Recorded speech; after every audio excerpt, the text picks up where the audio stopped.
All right, what's up? What's up? What's up? What's up? What's up? What's good? All right, man, we back. It's fight day. I ain't scared of nothing, Starborn. I ain't scared of that work, man. Man, please, man. What I'm scared for, man? Ain't nothing but an L. That ain't nothing. That ain't nothing but an L, partner. Nothing but an L. I ain't worried about it. You know? Yeah, I ain't worried about it.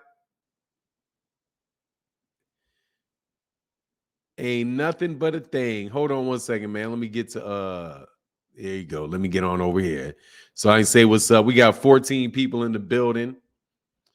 14 people in the building. And 17 likes. 49 people in the building now. I'm gonna wait for y'all to get in here, man. We can talk about these fights, bro. Man. Hey, Starborn, man. You saw that weigh-in? Y'all don't need to say nothing about Gervonta, man. Y'all can't fight Gervonta, man. I'm going to tell you right now, bro, you can't fight Gervonta, man. You got to stay away from Gervonta, man. That won't end well. That won't end well, man. I don't know what's going on with your boy's discipline, bro. Paul Carrick, what's going on, man? What's going on? It said Wagman from BK from Brooklyn. What's shout out to Brooklyn, man? Your title messed up. OF. Hold on, man. Do. Thanks, bro. Oh, you got that right. Sorry.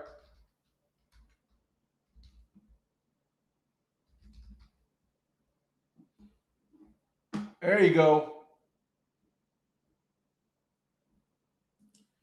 All righty. Got it, man. Thanks. Good look, man. Good looking. Good looking out, man. I just changed that up.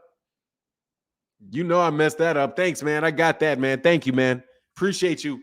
Thank you, Rib John. Hey, thank you, brother. Thank you for letting me know about that title, man. Love Grooves Japan says, salute from Japan. Let's talk this boxing. Yes, sir. Oh, yeah, man. He looks, dog, the discipline, man. What's up with the discipline, man? What's up with the discipline, man? That looks tough. That looks, hey, dog, I don't know about that discipline, dog. Hey, man, we may have an interesting fight, man. We may get an interesting fight after all. He said, for now, Devin need to move up 2 weight classes, dangerous cutting. Yeah, but dude, he didn't cut like what was the last fight? What was the date of his last fight? I need a fact checker. I need a straight up fact. I need a fact checker. Hey, what was the last date of his fight? The last date of his fight. He didn't look that bad in the last time, man. Just chilling, man. What's good, man? Showing the love in the chat this morning. Thank you, brother. Say, yes, sir. It's fight week. I'm headed up to from DC to New York. I can't wait. Deontay Plant for the KO and Russell for the win. Yes, sir. I can't wait for that. See that what Russell fight. It's fights all weekend, man. Hey, man, he said, look at his face and his eyes. I've been saying it for months. It wouldn't be surprised me if Shorty says F Loma and those belts and moves up. Yeah, man. Well, he's going to have to break out, man. Can't do that, man. Can't do that. But he didn't look that bad last weight cut. I think there may have been an issue with what he was doing in between the fights. No joke. Michael Rivera, good morning. Is Michelle Rivera fighting this weekend too? Man, there's just a lot of fights going on, man. I can't wait, man. It's going to be good. It's going to be good. Clips the Masterpiece said, what's good, bro? Wilder by knockout, Haney by UD. Yeah, that's a safe bet, but those are both the safe bets. But we'll see.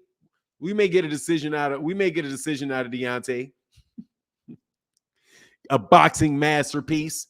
He said, Timothy Simon said, I can't lie. This should be his last fight at 135 because that looks very unhealthy. Yeah, really bad, man. Real bad, bro. Frankie Sanchez is on there too. Oh, wow. Frankie Sanchez is fighting.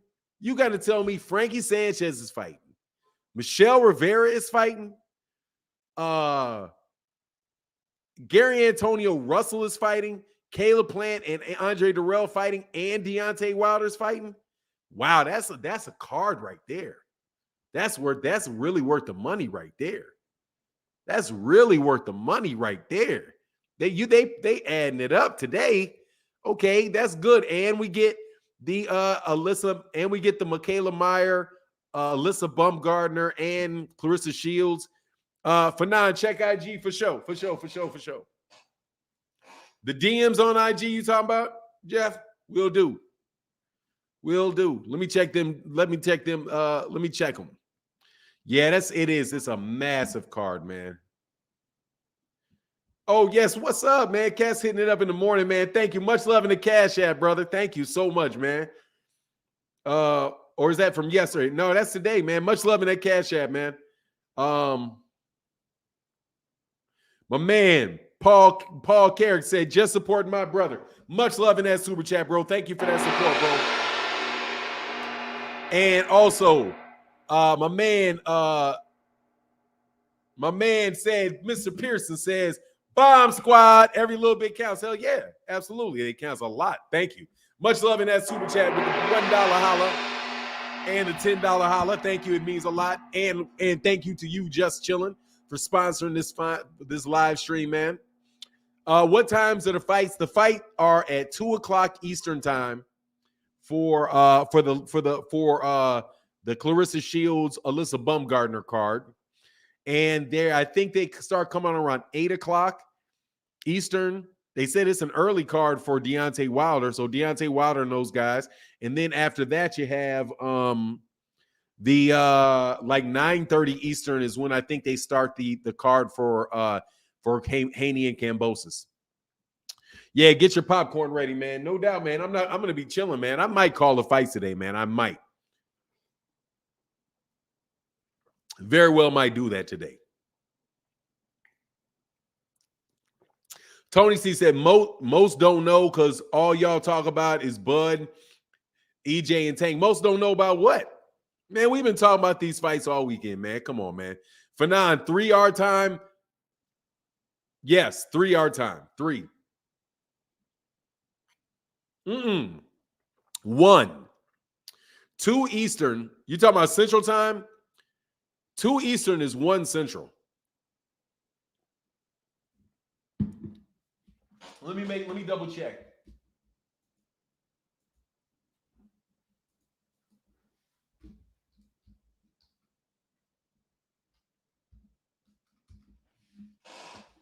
Yeah, 2:30 Eastern, so 1:30 our time. It says the main card is set to get way at 2:30 p.m. Eastern, with the main event ring walk scheduled for 5, so like 4. It starts at 1:30 and the main event should be at 4. So yeah, like it starts at 1:30 Eastern. So yeah, most definitely.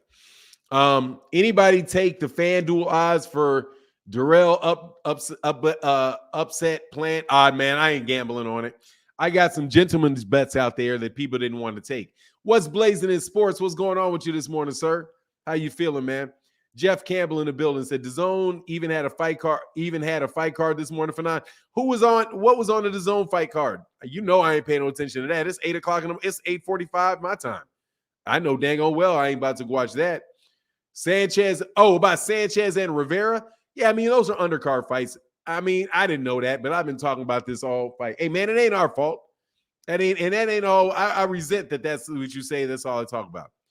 He said, I'm in Illinois. Shields card. No, it starts at 1:30 if you're in Illinois, Tony T.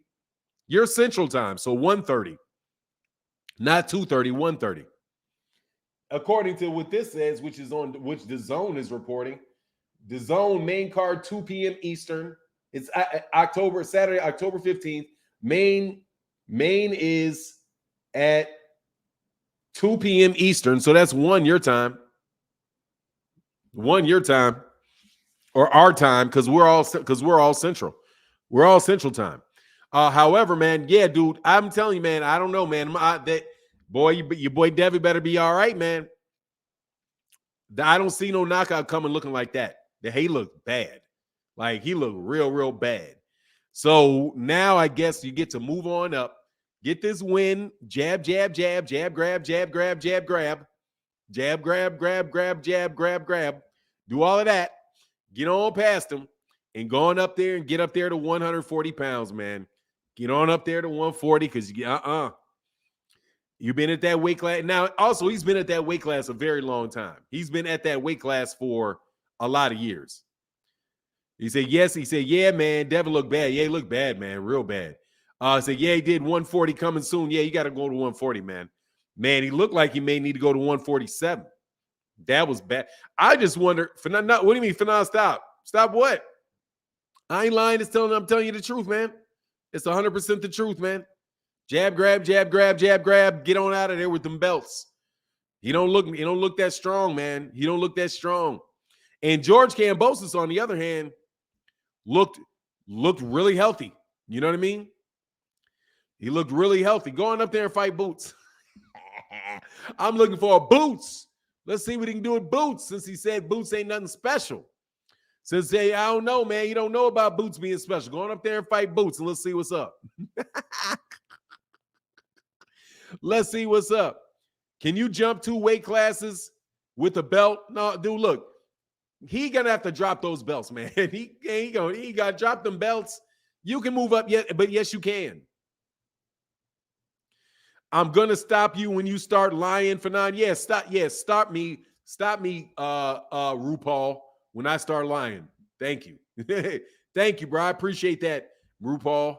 Stop it. Let me check you out, man, because you know I got to get rid of you, RuPaul. Oh, it's not even you. It's somebody else. You've been around since 10,002. Ryan versus Honcho. You ain't, first of all, let me tell you what you about to do. You about to shut up. Since you lied, I'm going to throw you out. You ain't stopping nothing, partner. See you later. If you was RuPaul, I would have blocked you because you're funny. But you, I'm just going to throw out, brother. Come on back. Come on back as somebody else, partner. I don't need that nonsense. Hey, Haney get hurt at 140. My man, Mr. Pearson, much love with that dollar holler in the building. Get a good look. Thank you, brother, for that support. It does mean a ton. He said Haney gets hurt at 140 or 147, too light in the behind. Say, you can't stop Fanon, SpongeBob. Yeah, like, what you talking about? I'm going to stop you when you start lying. You lying. One of y'all never caught me in no lie. Like, ain't never done it. You listen to some clowns. Oh, he be lying. Yeah, whatever, dog. See you later, partner. He's saying you talking the truth. Oh, let me unblock him. Oh, unblock him. I'm sorry. Hey, I'm sorry. If that was some way to do something where you, all right, hey, somebody unblock that man. Because if I got him wrong, my bad. If he said, I'll stop you, you start lying, and that was a different way to say that, I apologize. Sorry about that. I hadn't seen you before. I thought you was RuPaul, bro. So anyway, I mistook that. My apologies. Can somebody unblock that man? Yeah, let me see. I can probably go back. Hey, John Bowie in the building. Much love in that super chat, bro. Yeah, my bad. He said, I'm going to stop you when you start lying. Yeah, let me go back, man. Somebody unblock that man. Can you unblock that man? I owe him apology. Big apologies. Gong style apology. My bad, brother. And Jay Miller in the building said Aisha in that green too. In that green though. Aisha, did I miss Aisha? Are you saying something else? No, I didn't miss Aisha. Sorry about that. Sorry about that, man. Sorry, I mistook it. Somebody clarify for you. I jumped the gun. I'm sorry for jumping the gun, man. Oh, Alicia in that green too? In that green though? What do you mean in that green? Oh, Alicia Bumgardner. Oh, you know, when you say Alicia, I'm talking about the Alicia, the supporter Alicia. That's who I be thinking about. Oh, he said, we got him. Thank you, brother. Sorry about that, man. And apologize for the clowning. I'm so used to cats flying on me that I jump the gun sometimes way too quick. Corey McGowan said, guess you ain't never going to stop you because you never lie. Dog, I ain't lying to y'all. I ain't lying about this stuff. Ain't no reason, bro. Fanon, you see Myers go to the UFC for a second. Yeah, both of them had to do that, man. Oh, the green swimsuit. Hey, man, I'm serious. I'm not going to objectify women fighters. Like, I'm looking forward to the fight. Like, I know this may sound corny. Much love in that super chat, Corey McGowan. Look, this may sound corny, but I mean it. I look at her as a fighter. I look at her as a fighter. Plus, she a little too muscular. Let me put it away. She's not too muscular, but she just doesn't have any anything on her. Like she doesn't have anything soft on her. So for me, I know she's a pretty young lady and all that good stuff. But at the same time, I like mine filled out a little bit more. You know what I'm saying? Even if they're thin, I still like a little more filled out. I'm not that big on just pure muscle. You know what I mean? Like, and that's not me. That doesn't attract my eye as much as somebody who has muscle, but just has a little bit, just more on them. Hey, Barbara D said, hey, sending support your way. Thank you so much. Much love in that super chat. Thank you for that support. Thank you for that support. Oh, I thought you meant an agreed super chat, though, but I got you. Bumgardner at the weigh-in. Okay, yes, sir. Much love, J. Miller. Yeah, double zeros. Yes, I've seen that she went to the UFC for a second. Yeah, and so did Clarissa Shields. So did Clarissa Shields. John Bowie in that super chat. Thank you for that support, bro. Says Jeff, Timothy, J. Miller, Barbara B. Thank you for that support, John Boy, and thank you for supporting those that do support. Fanon, biggest liar in the YTBC. He got a degree in the hood. Look, man, anybody from the hood, let me know if you think I'm from the hood. Hey, where did I get anybody see you're a racist white guy? Because if you think I'm from the hood, you are an idiot. Okay? I am not from the hood. I don't know what you mean, bro. Man, I'm from the land of Caucasians as far as the eye can see. All right? Sorry, brother. I saw a black person about once a month when I was a kid. So I don't know what you're talking about. The hood. Thank you for your money, sucker. Appreciate you. Let me check. Like, I'm from the hood. Yeah, okay, bro. I'm from the hood. Thank you. Let me go to somebody already hit you. Is it RuPaul? Somebody clipped RuPaul? Yeah, somebody clipped RuPaul. Yeah. RuPaul got a couple comments off on somebody's channel a couple days ago or something. Yeah. Hey, thanks, RuPaul. Appreciate you, man. Yeah. He said T00. Yes, sir. Much love in that super chat, bro. Thank you for that support, man. Oh, no. Did I do that for real? Wow, I did that for real. Hold on one second, man.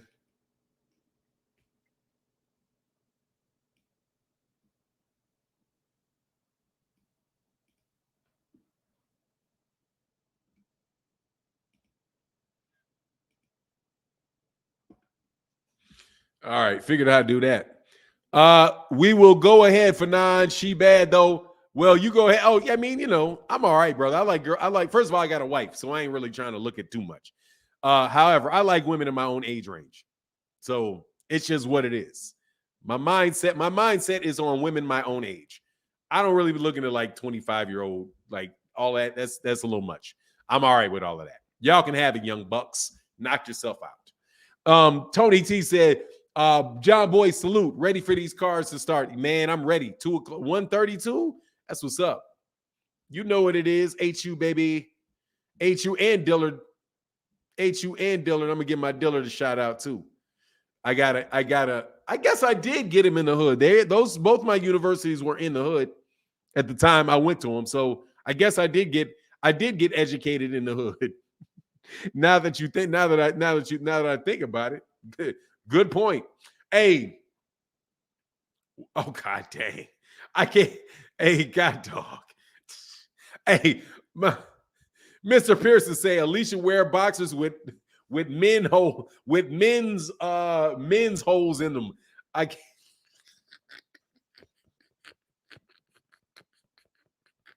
Hey man, I can't read that, man. But much love in that super chat, Orlando. That's wild, man. Oh yeah, man. I'm looking forward to it. Hopefully, we will get that fight, man. But yeah, back to Devin Haney, man. Devin, look here. Devin looked bad, man. Devin looked really bad, bro. He said, Fanon, you definitely don't want to deal with any woman in their 20s. It's a mess. Oh, man, do my daughter's in her 20s. Do my daughter's in her 20s. So, yeah, no, I do not. My niece is in her 30s. I do not know. I'm good. Okay, I'm good. First of all, I'm going to keep saying this. I have a wife. So I'm straight with my wife. Okay. However, if for some reason I was not with my wife, I would be dating women at least 45 years old. At least 45 years old. 45 at the minimum. Like pretty much 45. 40, maybe 40. Maybe 40. But even that is a stretch like a mug, bro. That's a stretch. Anyway, said Devin looking like a White Walker. Oh, man, he looked like a weight bully. Die. Y'all want me to tell you? He said, Darby said, that's right, Fanon. You tell him. I'm just telling him. I'm good. You know what I'm saying? 45 at the least. I mean, 45 at the youngest. I'm straight. I got a nieces in their 30s. No. I'm good. You like them thick? I'm just not big on, whatever, man. Like I said, man, I got a wife. I'm good. I don't want to be overly speculating, bro, on women. Ryan and Honcho said, apology accepted, brother. I meant no harm. I'm glad somebody clarified my statement. Yeah, my bad, man. He said, I'm gonna stop you when you're lying. But I should have known. I was like, because it was, see, that was a situation where I was like, hold on, man. In the back of my mind said, Fanon, are you sure man shall not live by bread alone? Look, man, I'm good. I'm straight. Okay. I'm straight. I got a wife. I'm straight. And if for some reason I didn't, like I said, 45 and older, I'm good. Okay. 45 and older. But hey, yeah, thank you, Ryan and Honcho. That's my bad, man. Much love in that super chat, bro. John Boy said, exactly, I agree. Man, don't have energy or a conversation with a younger girl. Yeah, what you gonna talk about? Like, man, they still bumping. They bump their lips way too much. Anyway, much love, brother. Thank you so much, man. Thank you, John Boy. Say, who in here misquoting scripture? Mr. Max said, hey, bro, that's how I feel. I'm 39 and 20-year-olds are literally babies to me. 20-year-old can't do nothing for me. Yeah, it's just a little bit. That's just a little bit out. Anybody, you do you, though. You do you, though. Yeah, you do you, though. Whoever y'all wanted, well, that's good. Y'all do you. But anyway, man. So let's get back onto these fights, man. What is the highest likelihood of an upset today? I think the highest likelihood of an upset today is probably Claressa Shields. That is the number. I think that's the biggest chance that there is for an upset. Because I think Claressa Shields should be the favorite. John Boy said, wrench up my boy Nino. Yep, as long as I check you, I got to check. Hold on, let me go down here. I got to check up John Boy first of all. Just making sure. I got to check John Boy. Because for some reason, I think this dude would come around and do John Boy wrong. Like I thought. Oh, that's Nino. How did Nino go? How did I get on Nino? How did I do Nino? Hold on. How did I get Nino when I went to John Boy? See? Like I go to John Boy. Now, you didn't have to tell me. See, I go to John Boy and I see Nino.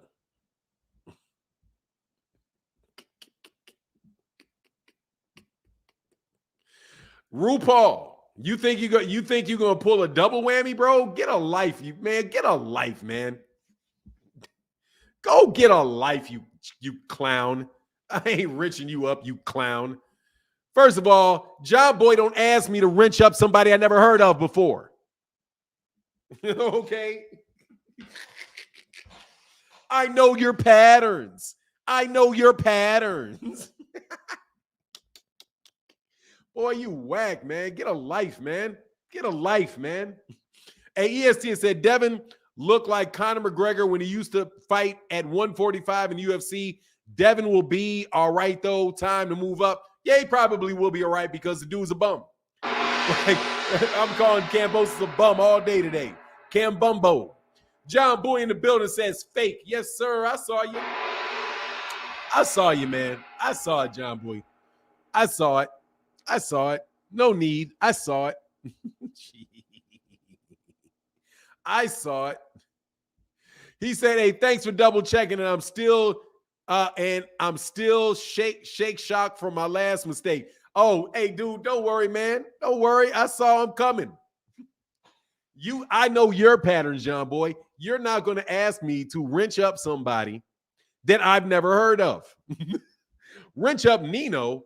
Okay, I've literally never seen a Nino ever make a comment before.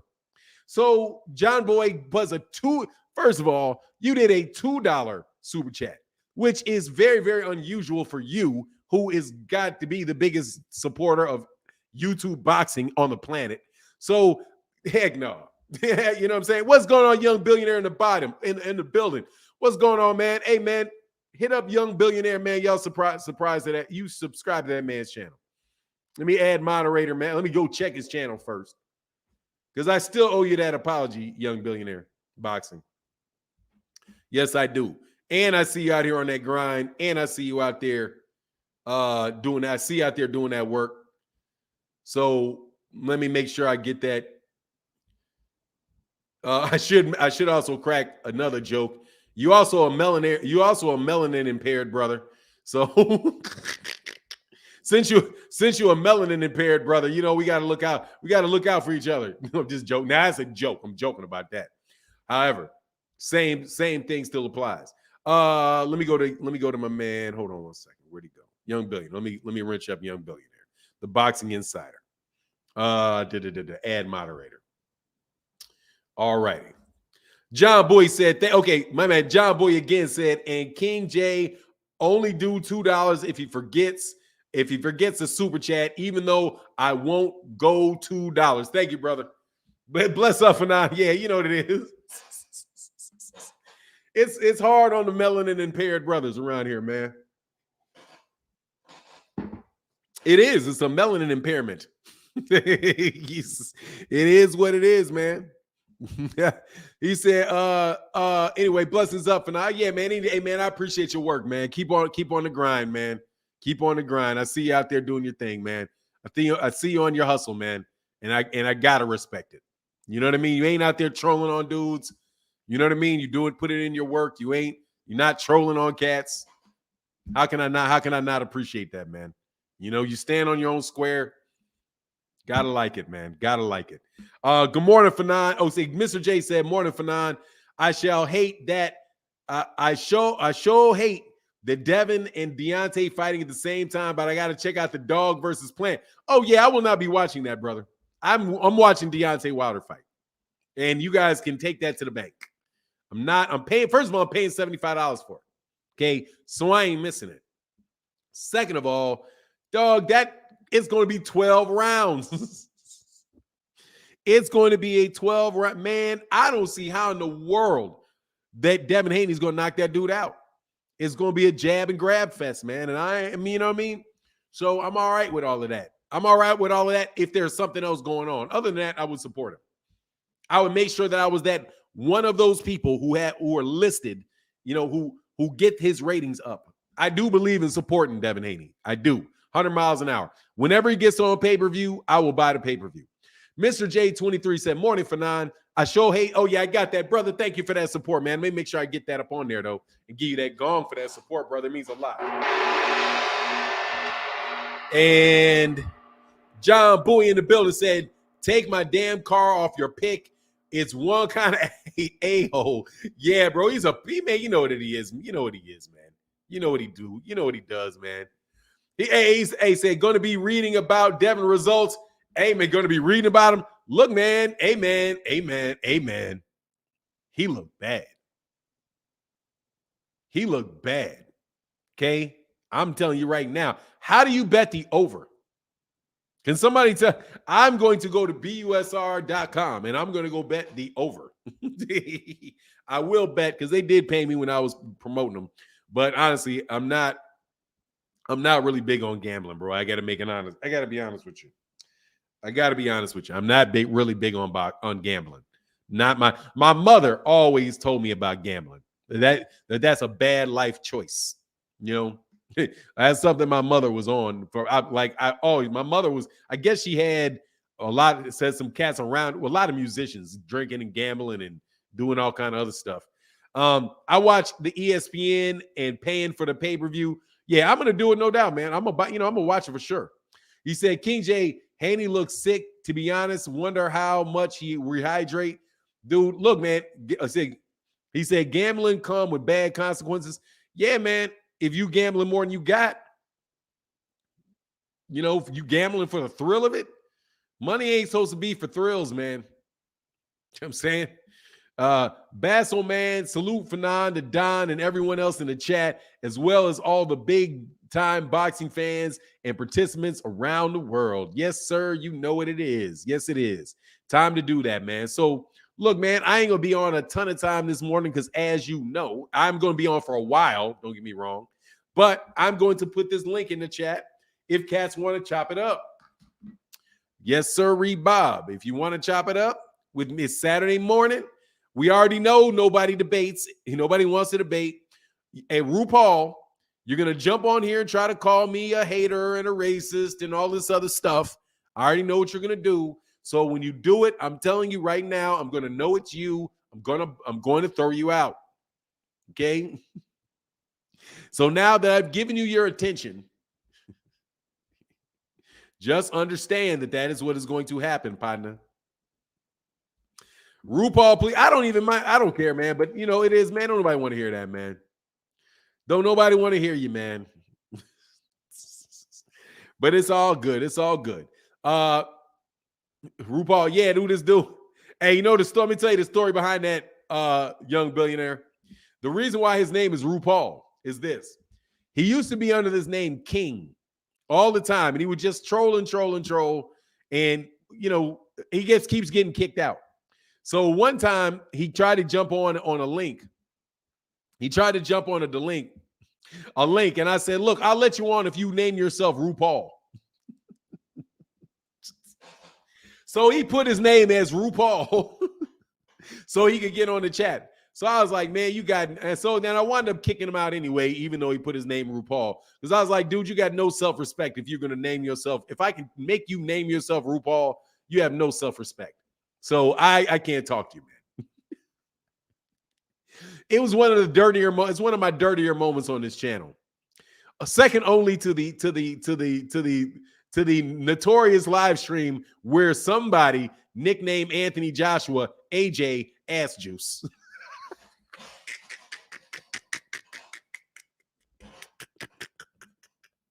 That's why I always call it. That's why I call that man RuPaul. Anytime he's RuPaul.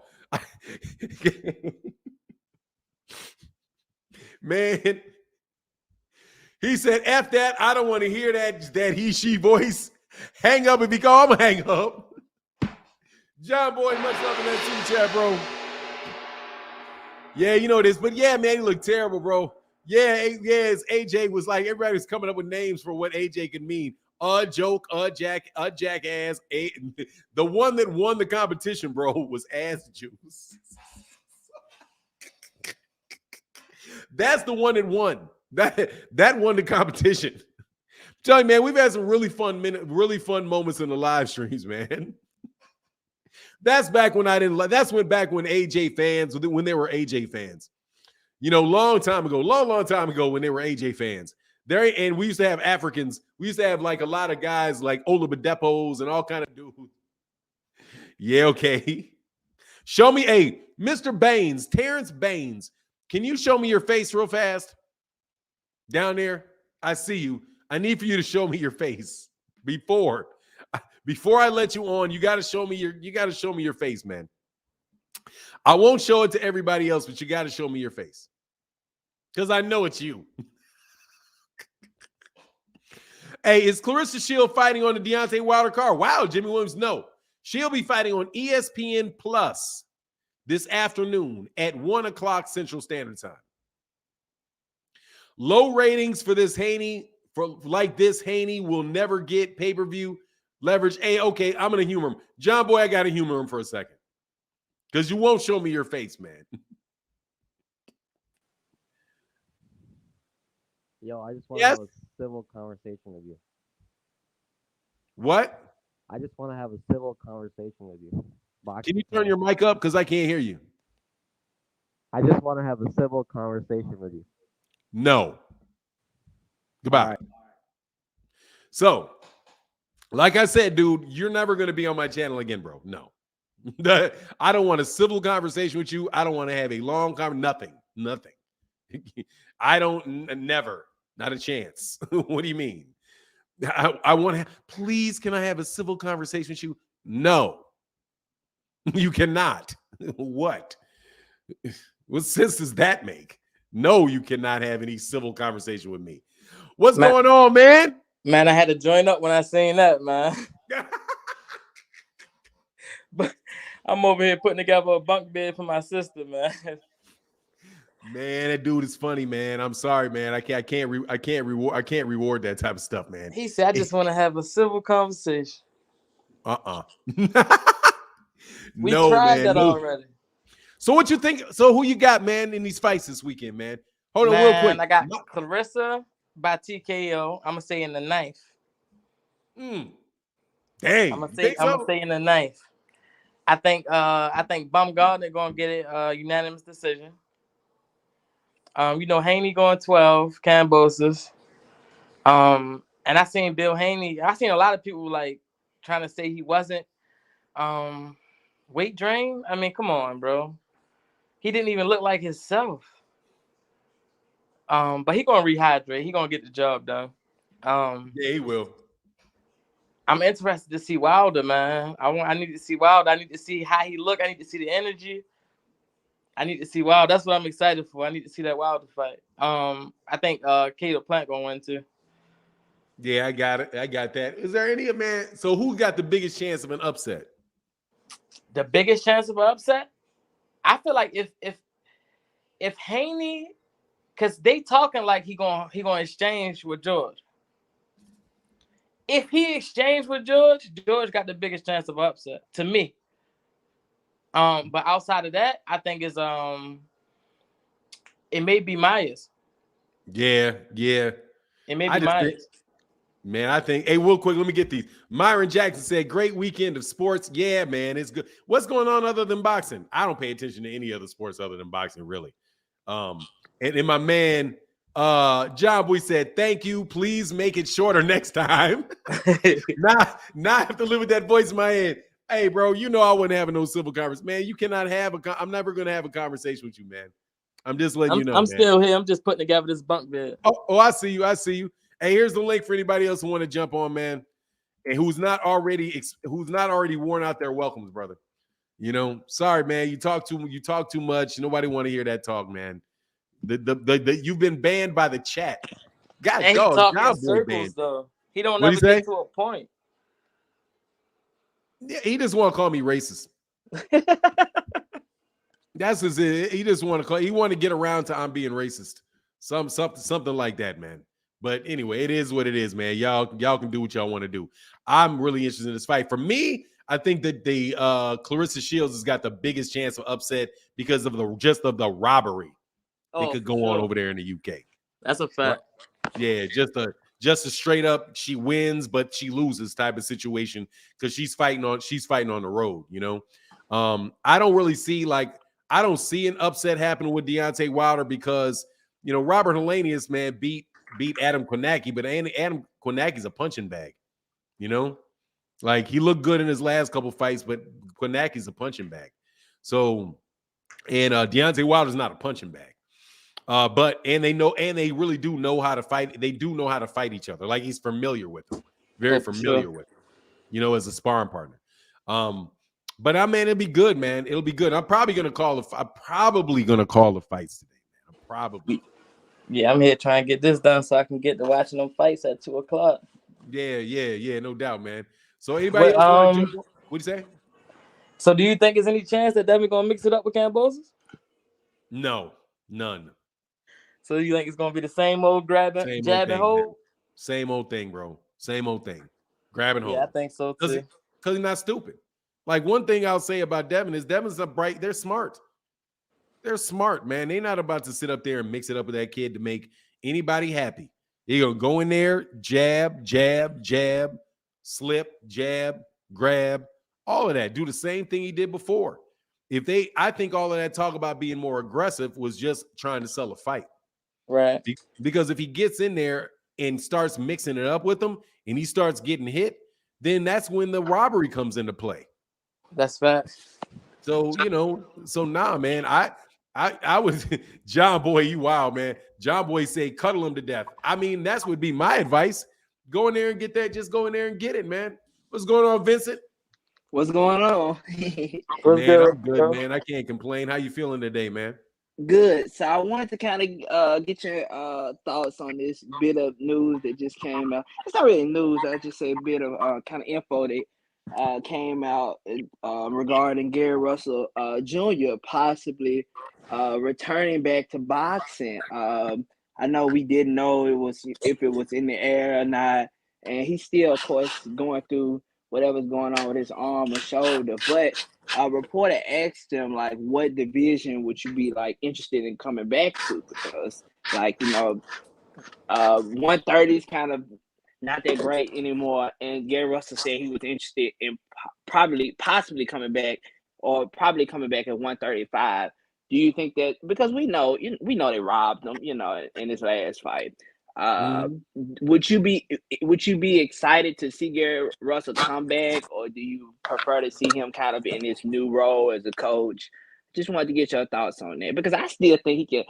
I think he can beat some people at 135. Just being honest, there are some big dudes who I wouldn't want to see him fight, but some of the smaller 135ers, and I wouldn't mind to see him fight Tank. So I just wanted to get your thoughts about that. Oh, you want to answer that Trash Talk Game, and then I'll do it? Nah, first I think when he talking about him getting robbed, man, I think that was more so about that belt, man. I think they felt like he was holding that belt up.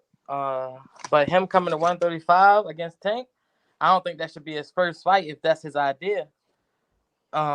If he was to come to 135 to fight Tank, I think it would be a great fight, but I don't think it should be his first fight at 35. Other than that, I would love to see Gary Russell come back, and he can still coach. Do you think he should come back at 35? I guess is the question. Not really even should he fight Tank first. That's not of course it's crazy. I guess it depends on how he feel walking around and once he start training.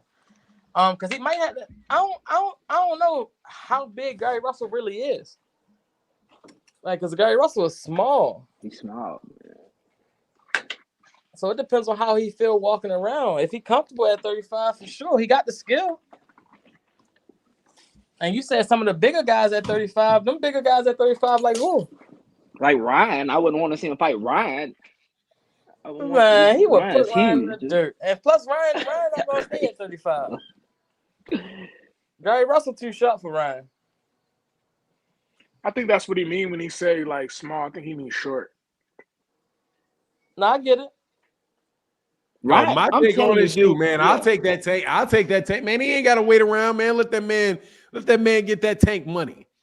I think that's fight, a good 135 Tank. They ain't going back and get Tank first shot out. Get it right. Yeah, he be the I don't want to see him put Gary Russell in the dirt, man. Washington versus Baltimore, that fight would be huge.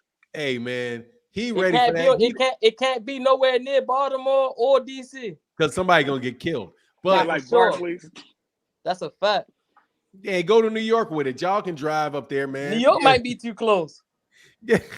Think about Baltimore and DC in New York. Oh my God, that'd be. Hey man, y'all crazy Negroes gonna kill each other anyway that weekend. So let's have it. Let's just. Nah, you can't. You gotta put it in Atlanta. You gotta go far to Atlanta. You can't. I'm telling you, it's gonna be tragic. You can't do that. Man, hey man, let's go ahead. Okay, that's cool. Aside from all that drama that goes on in DC and Baltimore, I'd say make the fight, man. That man is 30-something years old. It's a very, very good fight. It's a good fight. As long as Gervonta, as long as he's healed up, man, I say, man, make the fight whenever you make the fight, man. He fights once a year anyway. He's been fighting once a year, so ain't like he gonna jump out there rusty. I will say though, make sure that you're probably right about that injury. Make sure that injury's right. But to me, it really didn't sound like he was coming back when I listened to it. didn't. Yeah, I was about to get didn't. He Yeah, sounded like he don't got no problem letting you know that shoulder is still an issue.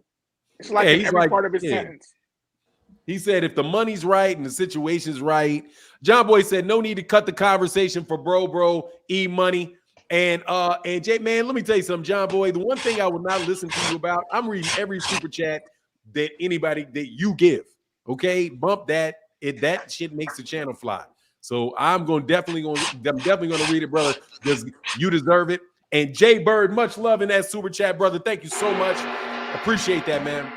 So what were you saying, E-Money Bags? Real quick before we get back to the boxing, yo, Jeffrey Dahmer voice had me a little nervous, man. I almost hopped off your channel. Nah, he talking about oh boy. RuPaul? Yeah, they got Jeffrey Dahmer that's what voice. he is now. Yeah. Don't leave. Don't eat the sandwich. Don't eat the sandwich. Would you mind? Did you see the show? Yeah, that's why I said don't eat the sandwich, man. You hug. I ain't hugging you. No. Hey, just have some coffee with me. No. What you talking hey, for now, you got 6 cents for him though. You knew it was him. Oh, come on, man. Dude, let me tell you something, man. I'm gonna be on the real. Okay. Now, this is me saying my sound a little arrogant. I'm gonna sound a little arrogant. All right, I'm a fairly decent looking dude, man, back in my younger days. So I knew when girls like me and how they would act when they like you. You know, especially they just he definitely like you. What'd he say? I said, he definitely like you. that dude likes me like you. So I'm like, dog, because that's what you tell, because that's how, unfortunately, when you tell him to go away, that really makes him want to come back. We just have a civil conversation. I just want to, can we just speak softly to one another? Hell no. Get out of my house. He acting like y'all got relationship problems or something like that. Can we just have a simple conversation? Look, don't get me demonetized, bro. So we gonna keep it real. We're gonna keep it real high level. However, bro, I got a real good sense for that, man. Leave me alone, bro. Stop trying to ask me where I live. Stop. No, bro. No. Do you think Gary, just to go back in the past real quick? Let me read these 2 super chats real quick. Just Chillin said, I feel Gary ribbed himself. He was hurt coming in. He should have postponed. His footwork is exemplary. He could have just thrown the right hand. They would have stripped him. They'd have stripped him and he would have had no paycheck. Just Chillin said, I feel Gary robbed himself. Thank you, brother. I was there because my little brother fought on that preliminary card. Oh, that's what's up, man. Who's your little brother? Make sure we can give him a shout out, man. Double. What's much love in that super chat, bro. John Boy said he had laughing. I'm trying to tell you that's what that is, man. I'm telling you that, dude. That's exactly what that is. Because don't nobody act like that, bro. Nobody acts like that, man. And I've been telling you about a lot of these boxing fans. There's certain type of dudes that really do like, they like a different. They like looking at weigh-ins for a different reason than you do. He probably don't even like boxing for real. He probably don't even like boxing. They for a different reason. He likes the weigh-ins for a different reason, partner. You know what I'm saying? He looking at him like he Bumgardner. Something. Sorry about that. Go ahead, man. I'm sorry, man. Hey, that's my girl, man. Just to go on the pass real quick. Do you think that Gary Russell was ready for that Loma fight when it happened? Do you think they sprung that on him too fast? I mean, I don't know, man. I don't know if he was ready. He said he was weight drained or whatever, but then he wound up making the weight class for years. So I don't know what took. They probably did play some games with him on that. I mean, according to what he said, but dude, he gave Lomachenko one of the best fights. Dude, Gary Russell is like that, man. Yeah. Oh, yeah. We, for this side of the country, everybody know about his amateur background and all that. Like he was supposed to. I mean, I'm not saying he's not one of them guys, but he was supposed to be one of them guys. If you know what I mean. But see, he is one of them guys, man. That dude reigned for 5 years, well over 5 years. Became the longest reigning champion, and none of those guys would fight him. You think it was that? Because to me, it seems like he's one of those guys. Like he might have a little bud in him. Like he don't like to play the game. Yeah, that's true. That seems like that too. Yeah, he said he don't want to fight people that ain't competition. That's what I always. I'm a big fan of Gary Russell Jr., man. I've been a big fan of his. Because that dude can fight, man. Like the whole family can fight for real. Yeah, man. God, dog. I mean, like I always watching him, man. Like, man, that dude is, man, one of the most skilled dudes in all of boxing. One of the most skilled. Go. What's up, Trash Talk? No, I was just gonna say he looks comfortable. I think he kind of like he want to take over where his father left off, and he look happy, honestly. Yeah, he does. Yeah, he You mean does. with the training? Yeah, Mhm. Yeah. absolutely. Looks like that's where he is because he got a killer out there now.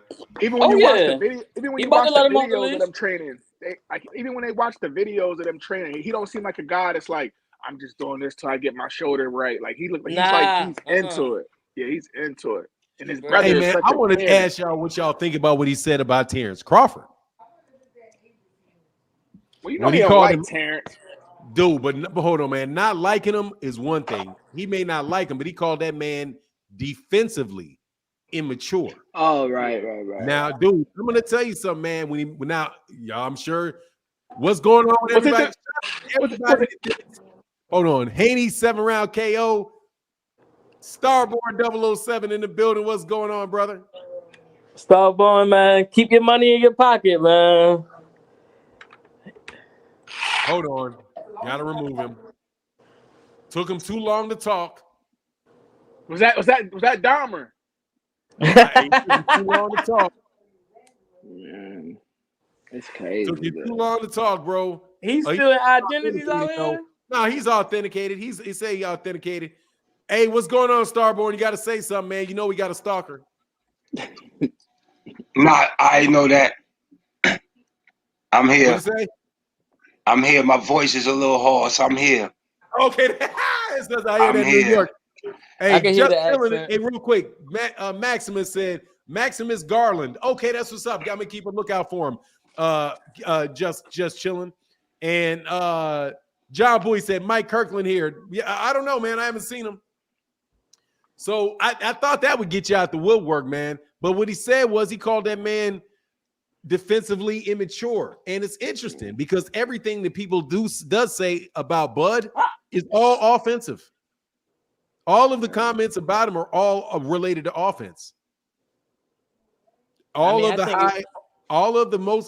of the compliments and the things that they talk about Bud's ability are related to offense, not necessarily defense.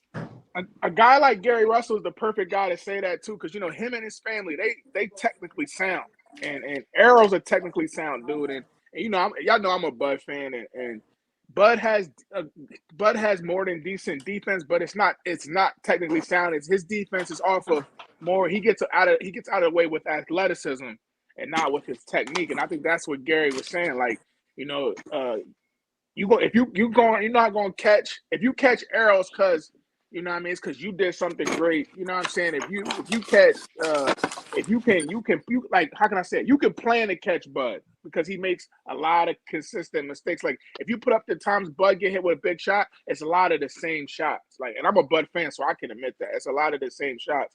So defensively, he kind of uses his athleticism. So if that's kind of like the best way I could say it, kind of like Manny Pacquiao. Manny Pacquiao his defensive was because he had good offense, but his defense was also because of his athleticism. And we kind of seen when that waned a little bit, we seen Manny, or even like a Roy Jones. You know, Roy Jones would do a lot of bad things defensively, but his skill set and athleticism would allow him to get away with it. And then when you slow up just a little bit with these killers, you can get yourself caught with some heat. So it's definitely something to be aware.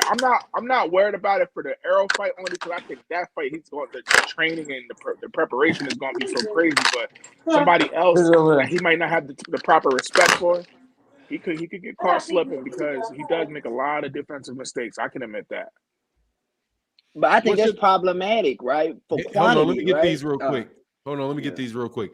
Buzz 703 said, "Did y'all see Clarissa wearing that Serena Williams type outfit smoking? Man, y'all like some. She be doing that on purpose, man. She know what she be doing. You they think say so? About Miss Parker, you know what she be doing. And the everybody, they don't even hide how they be looking at. They be on camera just.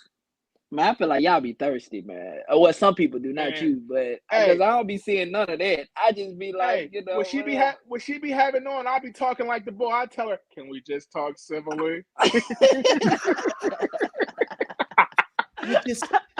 I just want a simple conversation. You be saying, yeah, what you got on? I just need a simple conversation. Hey, dog. Hey, man. I'll try. Hey, man. If John Boy had not sponsored the channel for me not to clown, dog, sometimes bro, I can be real mean, bro. I'd had that dude saying all kind of crazy stuff. But Zenith 360 said if anyone was owed a rematch, Gary should have got one with Loma. Hold on, man. I'm my bad. Oh, yeah, I did get that one. I got the one before. Much loving, man. Much loving that super chat, brother. Thank you so much, Buzz703. And Zenith 360 said if anyone was owed a rematch, Gary should have got one with Loma. That fight was very close, and if the knockdown should have, and if the knockdown would have been counted, which would have been a draw or win for Gary. Yeah, dude. I think Zenith 360. I truly believe in corruption in boxing. And if he had knocked him down, they would have counted him. They would have gave Lomachenko another round. They'd have found some other way to screw him. That's my thoughts on it. But dude, Gary showed he was a great fighter in that fight because dude, he's way smaller than Vasily Lomachenko. And Vasily, other than the Orlando Salido fight, and Orlando was was really big. Gary, that size to fight Lomachenko like that really tells you what kind of fighter he is, man. I think he's one of the most underrated fighters in recent memory, man. Motorsport said, I can't take nothing Gary say about Crawford seriously. You don't like him. Bud is technically sound, and when he's boxing, it's just when he get hit. Look, man, why do you think somebody gonna lie just because they don't personally get along? People don't usually throw their reputations in the mud. Like, he was very honest about Devin. He's like, man, I don't want to talk about Devin. Devin played too much. So with Devin, he wouldn't make a prediction. He said, man, I didn't want to talk about that with Devin. So he didn't diss Devin. He didn't do any of that. He just said he wouldn't talk about it. I think you should judge what he says and see if you're looking at it. Is he telling the truth? If he's hating on him, why would he say that he thinks he's the better boxer? The more well-rounded boxer. I mean, he gave a whole lot of that was a compliment to Terrence, but he said Terrence gets his chin. He said he thinks this dude is the naturally bigger, naturally stronger fighter, and that he's the more fundamentally sound. He's more fundamentally sound fighter. That's something Breadman Edwards said. Breadman Edwards said the same thing. That they're like, you guys think that in this particular fight that Terrence Crawford is the boxer and Errol Spence Jr. is the slugger when it's the other way around, which is something I've been saying for a long time. When those two guys fight, Errol is going to be the boxer. Terrence Crawford is the slugger because Errol fights behind the jab and he's very fundamentally sound. You guys call it basic. It's like he's ordinary, doesn't do anything special, all of that stuff. But still, he's very fundamentally sound. He's very, very defensively responsible. He works behind the most fundamental shot in all of boxing, the jab. He cuts off the ring. He tries to stay in punching distance. He always gets his hands back. That's what they teach you to do. It's like textbook. And textbook is what last time I heard when people talk about fundamental skills, it's the textbook. Terrence Crawford brings the extra stuff. He brings the extra talent. The unpredictability and all of that type of stuff to it. I thought it was a very good assessment of it, but that's because I've said the same thing before, and maybe I'm just biased towards my own opinion. But anyway, it is what it is. People give Bud too many points technically because he switched. Because y'all know I'm a Bud fan. Y'all know I'm picking Bud to win, and I'm honest about it. But I'm also like how I talk about Errol and Bud. I feel like I do as honest as I can. Like I remember we had the whole conversation about how can you be pro something and still be like honest, and that's what I feel like I do. Like I'm pro Bud, but I feel like I'm honest as possible in that situation. And I think like you got like look at the person you're talking to. Like the Russell family, they're all about technique and fundamentals. So he's definitely going. That's something he's going to be able to easily see, and anybody else can easily see it. But I think because Bud switches stances, we give him a lot of credit fundamentally and technically, and that's not the case. Or do you be like he's a better boxer because he can switch? That switches stance sometimes gets a little too many points. And you can see he was honest about it. He wouldn't speak on Devin because he knew he wasn't going to be able to answer the Devin question honestly. And I think he answered the Bud question very honestly. And true fans that can really talk about technique and stuff, you can that's something to obviously see. Bud has defensive holes. He makes up for him with athleticism, but he has defensive holes and you know what I mean? Like that's not nothing new. Like I think that was very honest and Like I Bud needs to clean that up. don't He see won't, no but he needs holes. to. I don't think he got defensive holes. I You think think he he a can get hit. perfect fighter? No, I don't think he got obvious defensive holes. I think he could get hit like anybody else. Everyone get hit. Arrow get hit pulling out. You're going to get hit. But I haven't seen nobody hit him with numerous punches. I never really seen a combination land on him.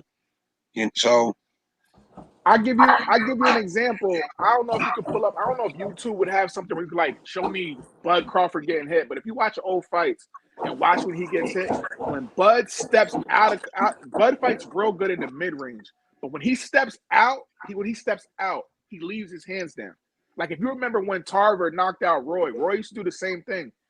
In up close or outside, he's a little responsible. But in the mid range, when he takes that half a step back, his hands are all the way down. You know what I'm saying? And you're still in harm's way, and that's how Roy got hit with that big shot. That's when Bud. Like if you watch the Porter fight, it's a perfect fight. Like they almost was timing it. A lot of the shots that Porter was hitting from was from the mid range and him stepping out, especially from the southpaw position. And that's another thing. If you're not the greatest technically, and you go for both stands, you're going to have multiple holes. You know what I'm saying? Like, No, I'm gonna tell you. Right, I was just gonna say, I'm gonna tell you, I don't think that there's like a huge difference in terms of like between fighters, between Spence and Crawford, how much they get hit. But I'm gonna tell you what's alarming to me. I don't really like the response from when Crawford get hit. To me, like it's just a different type of kind of like response. I think from when Errol Spence get hit, and like definitely. I mean, what's the man named Mean Machine? Definitely was piecing Crawford up a few times in that fight, and even Sean Porter early in the fight. And I didn't like the way he looked to me after getting hit compared to like Errol Spence. Not saying that means something. Can you say what you mean by that? Like, what do you mean by that? I mean, he got a weak chin. That's what he means. Yeah, because every time Bud gets hit, he jumps right back in the fire. I think. No, that's what he do. do. See how he looks though when he gets hit though. He looks uncomfortable. That's what I'm trying to say when he get hit compared to Errol Spence. You don't see that? Bud always smiles when he gets hit, and he jumps right back in to respond. I don't understand that, man. They both get hit a couple of times. Nobody really get hit. Spence got hit a few times. Spence lost his laps a few times. It's going to happen in a fight. Like, you expect these guys not to never get hit, but none of them guys come near to getting beat up for anyone to say they got holes in their defense. Spence twice dropped his mouthpiece. Twice he dropped his mouthpiece because of laps. Are we going to say that's going to happen again? Maybe, maybe not, bro. I don't see Crawford. I've never seen Crawford to me hurt. I see him get hit. He laughs. He coming back in there with them shots. Bro, I'm the biggest Bud fan here, bro. Crawford. Hold on. I have definitely seen him hurt. Gamboa hurting. Dude, he got hurt. He's been hurt multiple times, bro. He got hurt by Gamboa badly. And you thought he was going to lose when he got hurt? He wasn't hurt. No. Excuse me. He wasn't hurt. He got hurt? No. The second he got hurt, I thought he might get knocked out. No, I never once thought he ever was going to lose in that. When he hit and them legs buckled. Well, first of all, Gamboa is Gamboa, bro. So wait, hold on, you can't say that though. You can't say it because remember, Gamboa was the favorite and man, the man at that time. Man, please. Before that fight, First of all, Gamboa was not the favorite in that fight. Odds-wise, no. Man, Gamboa wasn't no favorite moving up from 126 to 135. Was moving from 130 to 135 against Terrence Crawford? No, he wasn't. He was somebody that had been knocking out people. He was a little Mike Tyson and all that stuff in a weight class below that. No, you can go. Maybe I'll go look at the odds and see if he was the favorite or not. But no, not to me. He wasn't the favorite. I had no doubt in my mind that Terrence Crawford was going to beat Urios Gamboa. He's a way better fighter than him. Hold on one second, man. I'll be right back though. Y'all. I'm just saying this with I'm not saying he can't get hurt or he can't lose to Spence. But people is just nitpicking, bro. You know what I'm saying? We talk about 135. We talk about a couple of hits. I mean, We don't know what's going to happen, bro, until that fight happens. Man, at I this think point, I'll be happy to see both of them fight this year. I don't even care who they fight at this point. But it's looking like dangerously close to we may not see Crawford fight this year, man. I hope that ain't the case. It's I getting think late in the what year. the best way to answer what we're talking about, like if you look at like somebody like whoever the top two great quarterbacks are in the league, you're gonna be like they both gonna give up catches. But if one guy there's a certain route that he struggles with that he gives up, and you could almost plan for it. But like I said, coming out the mid range, stepping out, he does leave his hands down because athletically he feels like he can get out of the way, and sometimes he don't. That's why sometimes the flush is shot. I think when Spence gets hit, sometimes it slips behind the glove, but his hands is still up. You know what I'm saying? So He get hit if coming out too. Look at the Danny Garcia fight. He got hit plenty of times coming out. Coming out. That's when most people do get hit. Because once you well, throw, the other person going to throw back. yeah. I mean, of course, like the text, but you got it. But I don't think the way Spence gets hit, it's not something in the tape where it's like, yo, he has a technical lapse right there, and we can take advantage of it. I think in that Garcia fight, Garcia is just an amazing counter puncher who at some point is going to counter you. But when you watch, Ugas was counting him. Remember, Ugas was counting him. He just couldn't hold up. That Yeah. pressure was just too much. But Bud, when Bud counter, he's throwing power shots, bro. Power shots. Yo, so I like can't wait. Yeah, tonight, I agree with that point right there. I agree with that. right? So But I ain't tonight, gonna say it's definitely. I just can't wait, man. I can't wait. I want to see it. I just want to see it. Tell me when it's gonna happen, y'all. Come on, money bags. Come on, y'all. Let us know when the fight is happening. Give us something. yeah, I mean, I just want the fight so bad, man, because I know Bud is going to do like, and I just want to look at Fernando and be like, yo, I told you my boy was going to win by decision too. Like it's going to be one of those, man. It's definitely probably going to be a 3 for they. That's probably going to fight 3 times. yeah, I think. everybody got Plant winning tonight. Now I got Plant getting knocked out. Thank you. What is this, man? Yeah. Why everybody sleeping on the rail? I don't know. It's crazy. I got Plant. I got Plant. I He think he's fought going to What win by about Canelo. He fought everybody Canelo. definitely. got Alicia winning? Ooh, I wanted to win. Oh, What that's gonna be a time are good these fight. fights? What time are these fights? It's kind of tough because like the time the fight start, like these main events. So I don't know like Yeah, the you never exact time know. these It people could be coming going to up. like 1 in the morning. Right, for sure. And What it's a time lot of zone you fights on in? that card.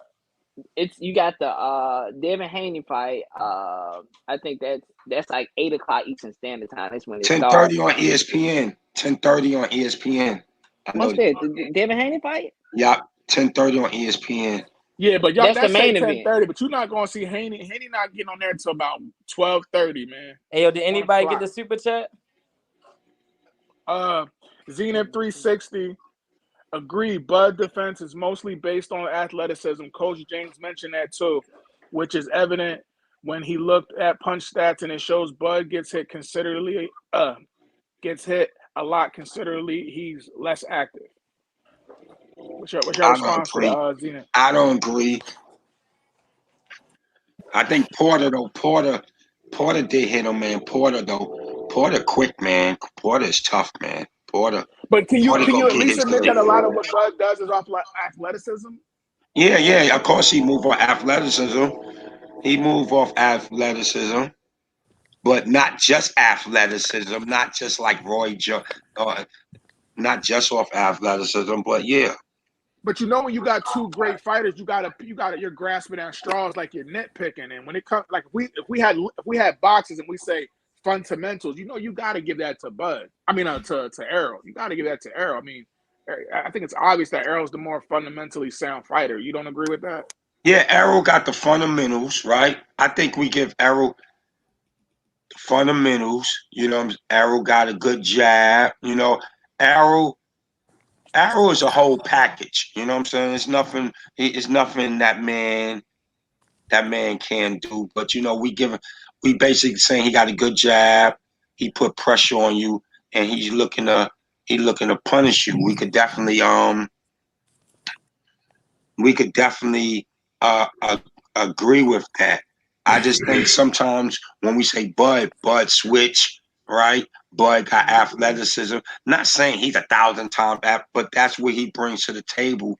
But some people, but people look at that and say Errol is not athletic. He is athletic, But when we bringing up Bud, some of the things he do, athleticism come into the picture. So Counterpunch defense don't come into the play at all. Cause Arrow got one of the best hits and not get hit ratios in the game. I think he's third behind Haney and Shakur. Well, Shakur and Haney. I mean, I think I'm gonna be honest. I think if Spence fought the perfect fight, he could win.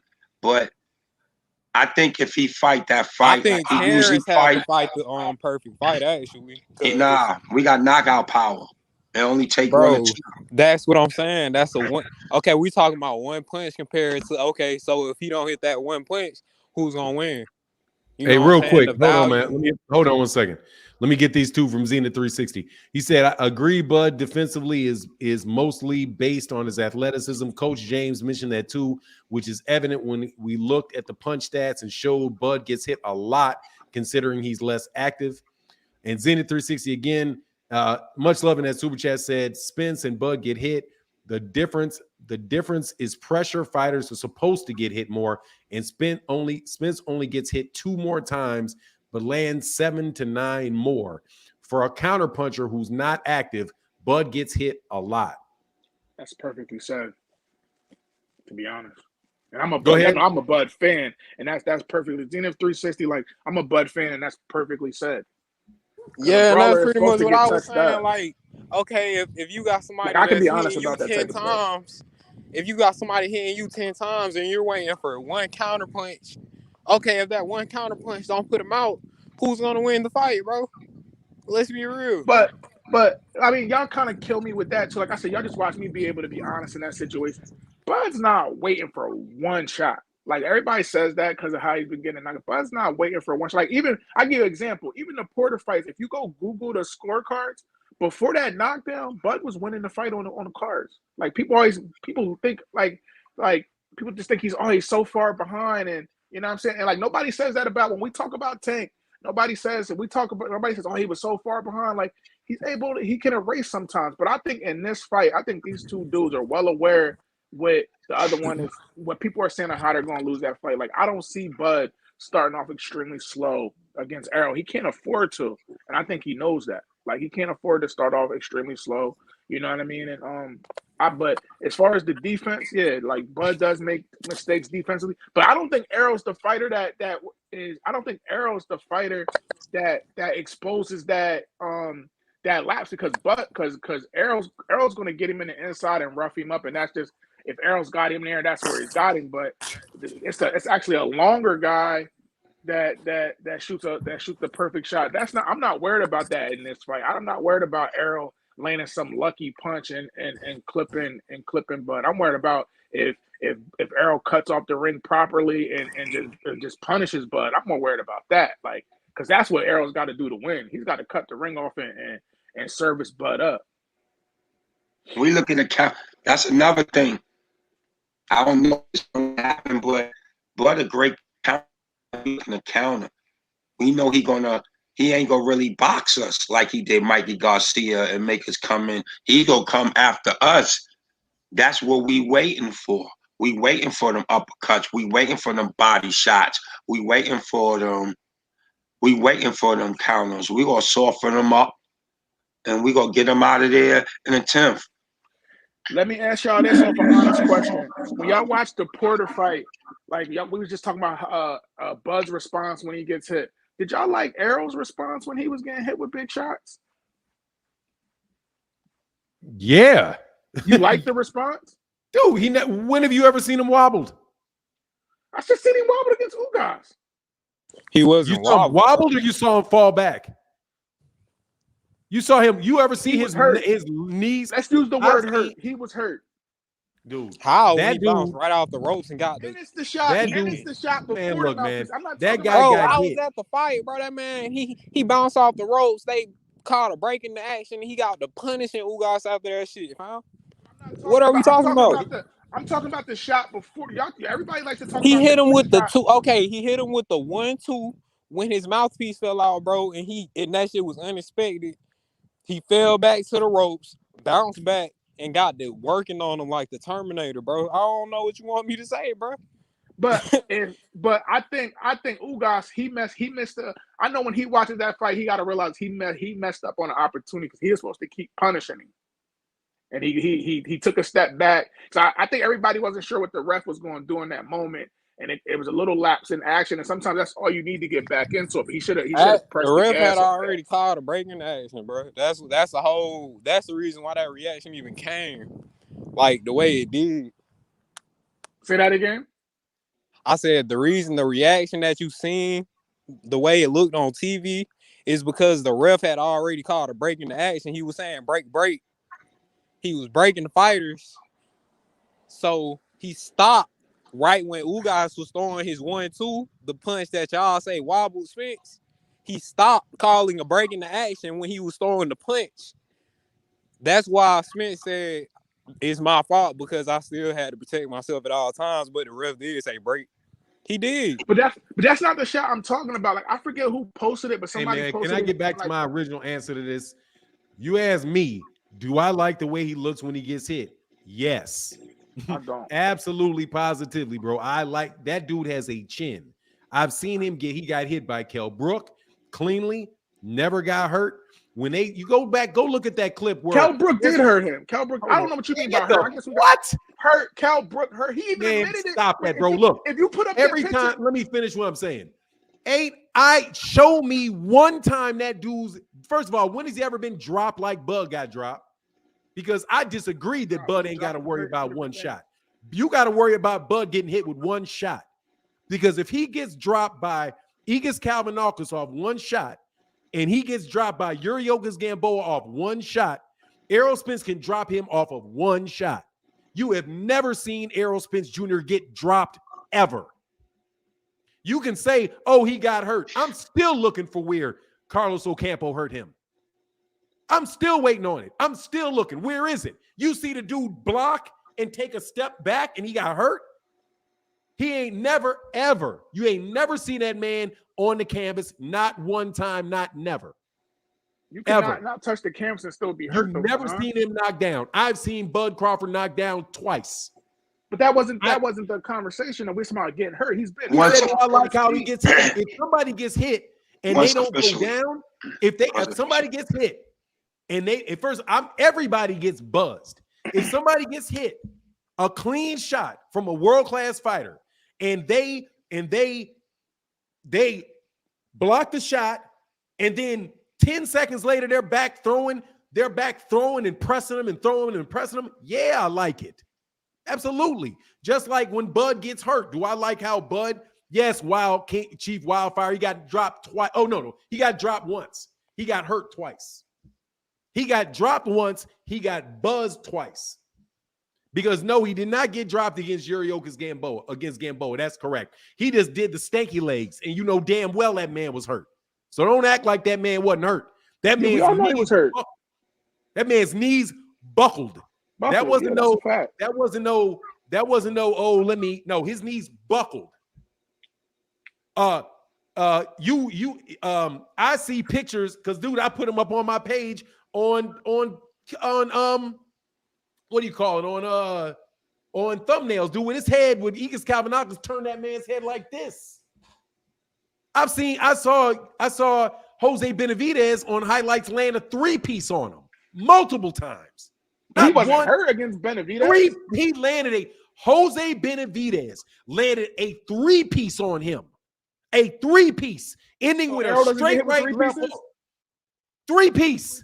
He threw a shot to the body. He hit him with a right hook, the straight right, and a left hook. 1, 2, 3. And I saw him get hit multiple times like that. That's why that round went 11 rounds, because he kept coming in. He kept coming in and he kept getting hit by Jose Benavidez. So, bro, I don't like, please, I've seen that dude. Jose Benavidez, he was winning that fight.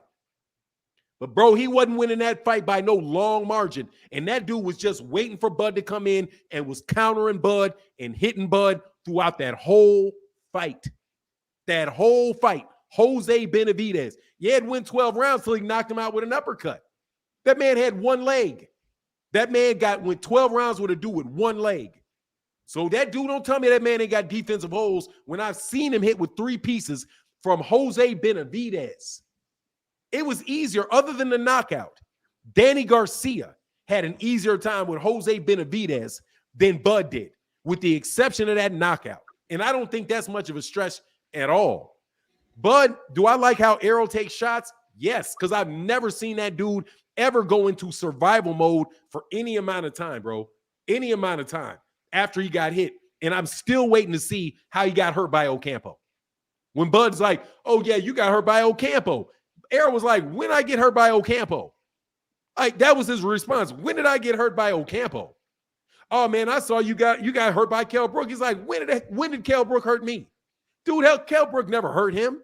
Kell Brook came over the top of his jabs. He landed some tough shots. Errol never let off the gas on that dude. I have never seen, only time I've seen Errol Spence Jr. legitimately hurt was Emmanuel Larte, 154-pounder in his like 9th or 10th fight, when that dude hit him with that left hook coming off the ropes. And he took a step back and was like, and he was clearly wobbled. Emmanuel Larte. None of those other cats actually hurt Errol. Dude, Errol got and as many shots as he took from Sean Porter. Sean Porter never hurt him. Anyway, that's what I see.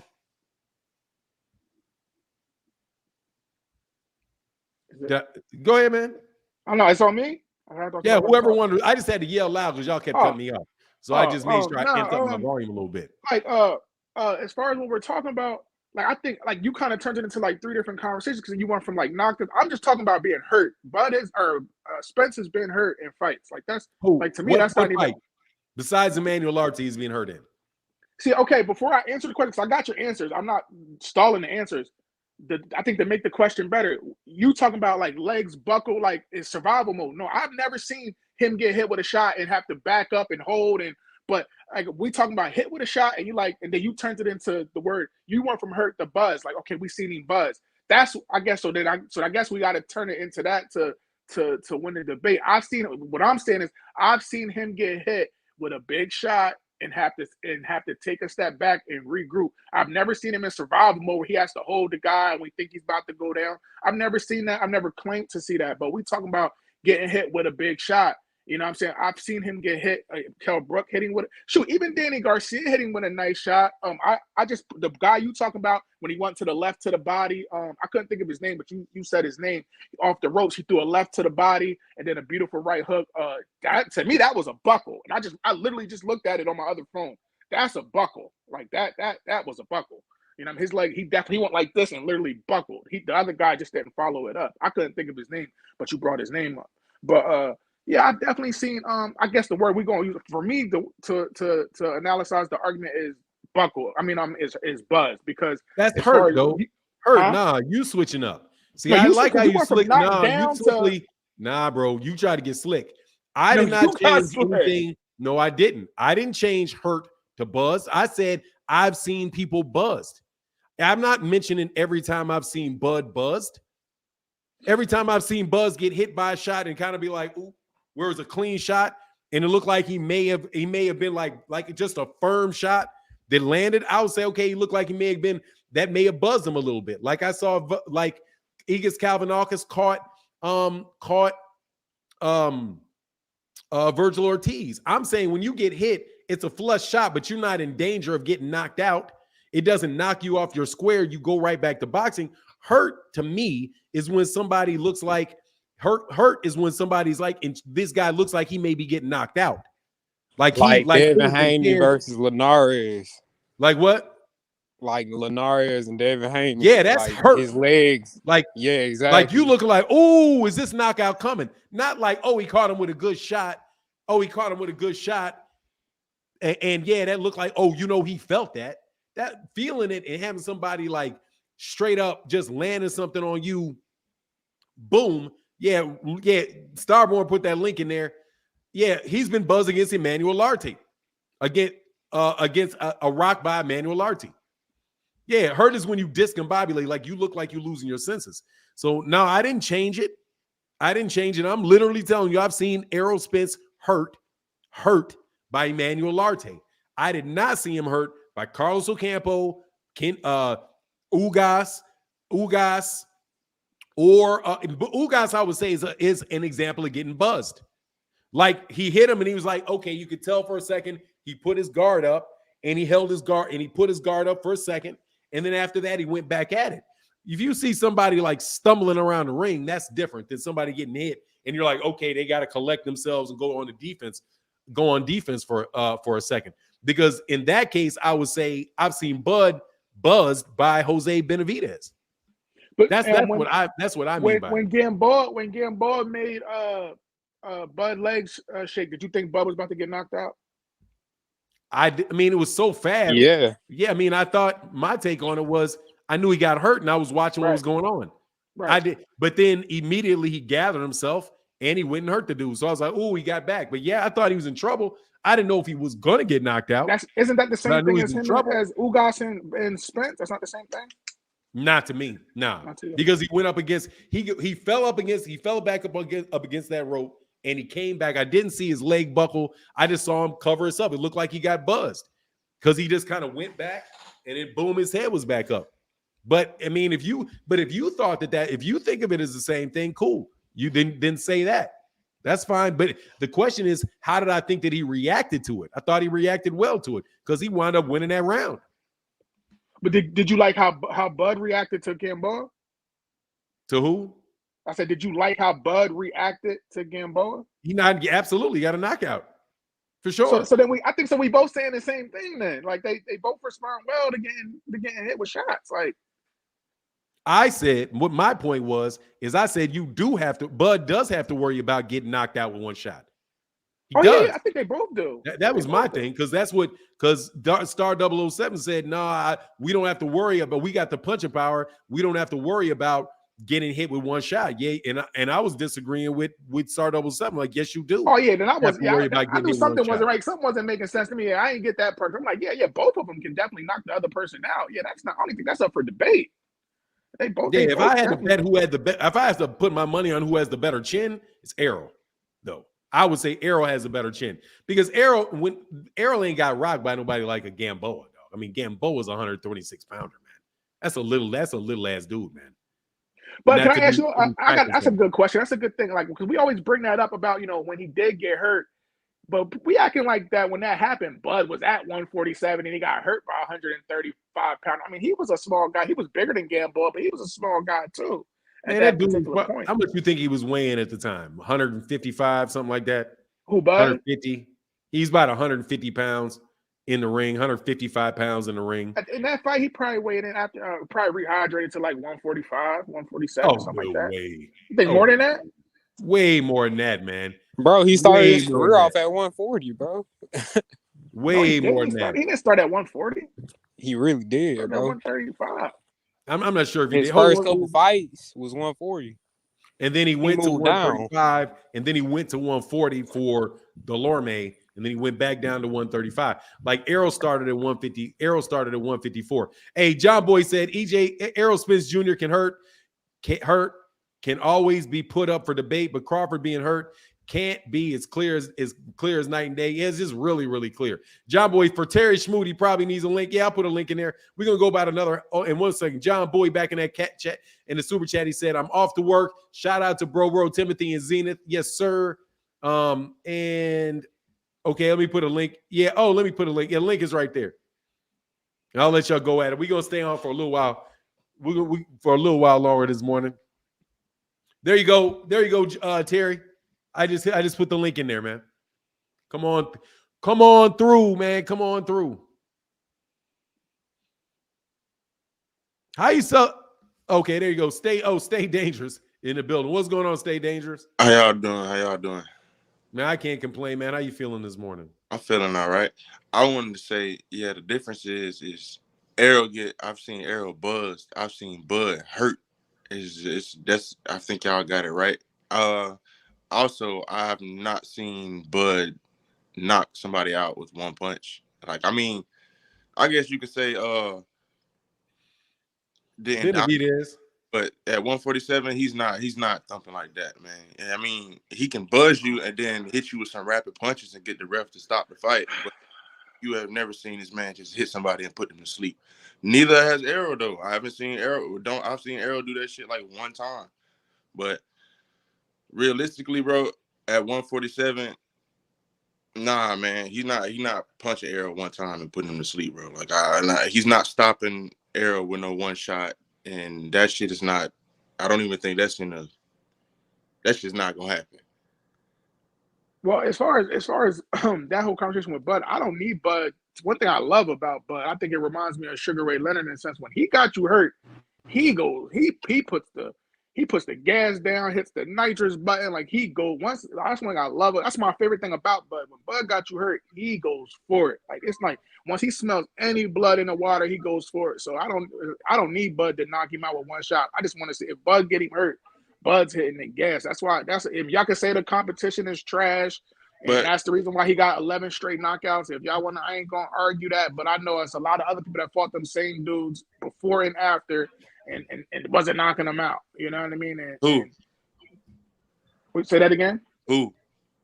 I'm not going to go down to 11 dudes because if I say most of those dudes haven't fought again. That's a slippery slope. I'm not going down that. I'm not going down that one, bro. Most of the dudes that he fought, like for example, Jose Benavidez, bro, he wasn't even fucking ranked at all.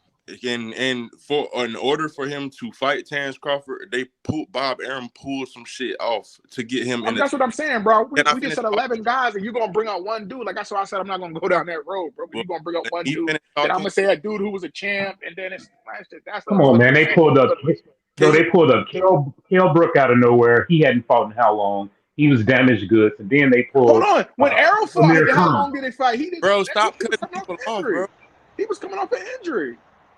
Bro, Kell Brook, he had the belt. Bro, Kell Brook, he had the belt. He was the defending champ. He wasn't even making 147 when he was fighting Terrence Crawford because he was supposed to fight Crawford before that, but he couldn't make the weight, so he had to make another fight before he even fought Bud just to keep trying to trim off all this fucking muscle and fucking fat and shit that he had over the years, bro. And he already had 2 detached retinas. We can't give that man the credit that he not for that fight. That was damn good. He was already beat up. Plus, remember, he took 2 years out of the division. That's when he was at 54. Exactly. He had like 4 fights at 54. Bro, what the fuck? Nah. Mm-hmm. Bud coerced him to come back to 47, I guess, because he needed a relevant opponent and possibly to make that money. But, I mean, that's like the same, and plus, we can't count the Amir Khan. That fight, the dude got hit in the hip and he quit. You can't count that. And he was still beating him up with the jab. True. So, I mean, we're trying to see that fight. Hopefully they can get it made. I don't know what's still holding it up. It'll probably happen next year, but hopefully it gets done at 47 because there's only so much time Errol Spence still has in the division. I want to point something out, bro. Tyson Fury gave Anthony Joshua 2 fucking weeks to make up his mind on this fight, bro. This shit has been forever since this man has had this contract that he has said out of his mouth, yes, I got it, everything's good. Still no fight. Mans just don't want to fight, and that's okay. Like, okay, he don't want to fucking fight. It's okay, bro. Like, he already thinks he's already a Hall of Famer, so I mean, his legacy's already established. Like, but we can't say nothing about Joshua because established as a runner. Hey, can y'all try to stop? Hey, hold on a second, man. Can y'all stop talking over each other? Because it's real hard for me to understand, man. Y'all keep talking over each other. Just give it like a 10. Just give it like whoever's talking, give them like a 3-second gap in it or something. Okay, go ahead, y'all. Whoever's speaking. Yeah. And Michael Demps, I'm letting you in, man, but you never. Dude, this Michael, I'm gonna block you, bro. Mike Demps, you keep coming in and coming out. I'm gonna ban you. Okay, you keep coming in under the chat. I put you in, then you don't say anything. Then As soon as I put you in there, you jump out. Dude, stop playing with the button, man. If you're gonna come in, come in. If you're not, don't. Oh, go ahead, man. No, I was just gonna say, like, you can't really say nothing about Joshua not taking the contract because Usyk was even saying that's too close. That like it's too close. They just fought. Usyk and Joshua just fought. Bro, that don't mean nothing. But Sean Porter and Errol. I mean a lot, bro. Bro, Sean Porter and means a lot. Bro, Sean Porter and EJ was done.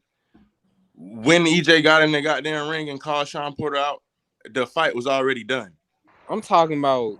Remember that same. I'm talking about the time span, bro. The fight was like from when they fought. Hey, hold on, man. Y'all keep cutting each other off, man. So let me read this super chat. Y'all two specifically keep cutting each other off.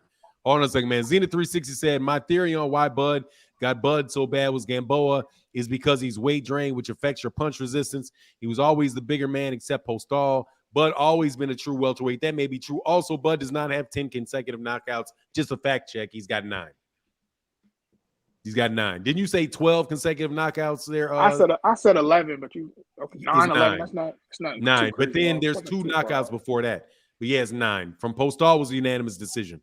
After that, so 11 out of 12, is that right? 11 out of the last 12, I think. Let me see. More than that. That was some of the best shit I ever seen, bro. More than that. What's Thomas that? Delorme, TKO. The last time, only one person since 2015 went the distance with Bud, and that was Victor Postal. But I'm telling you right now, bro, I don't think that's good news.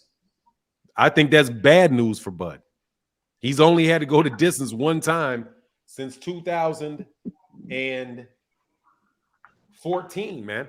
He's only gone the distance one time in the last 6 years. I don't think that's good news for Bud. Telling you. I don't think that's good news because he's not literally only guy to go the distance with him was Victor Postal, bro. This dude has not been fighting. He's not been fighting. He's not been fighting guys that have been anywhere near as good as him, man. His whole career, since Georgios Gamboa, Beltran, Delorme, Derijon, Hank Lundy, John Molina, Felix Diaz, Julius Ndungo, Jeff Horn, Jose Benavidez, Amir Khan, Igis Kalvanakis, and Kell Brook. These are all mismatches, man.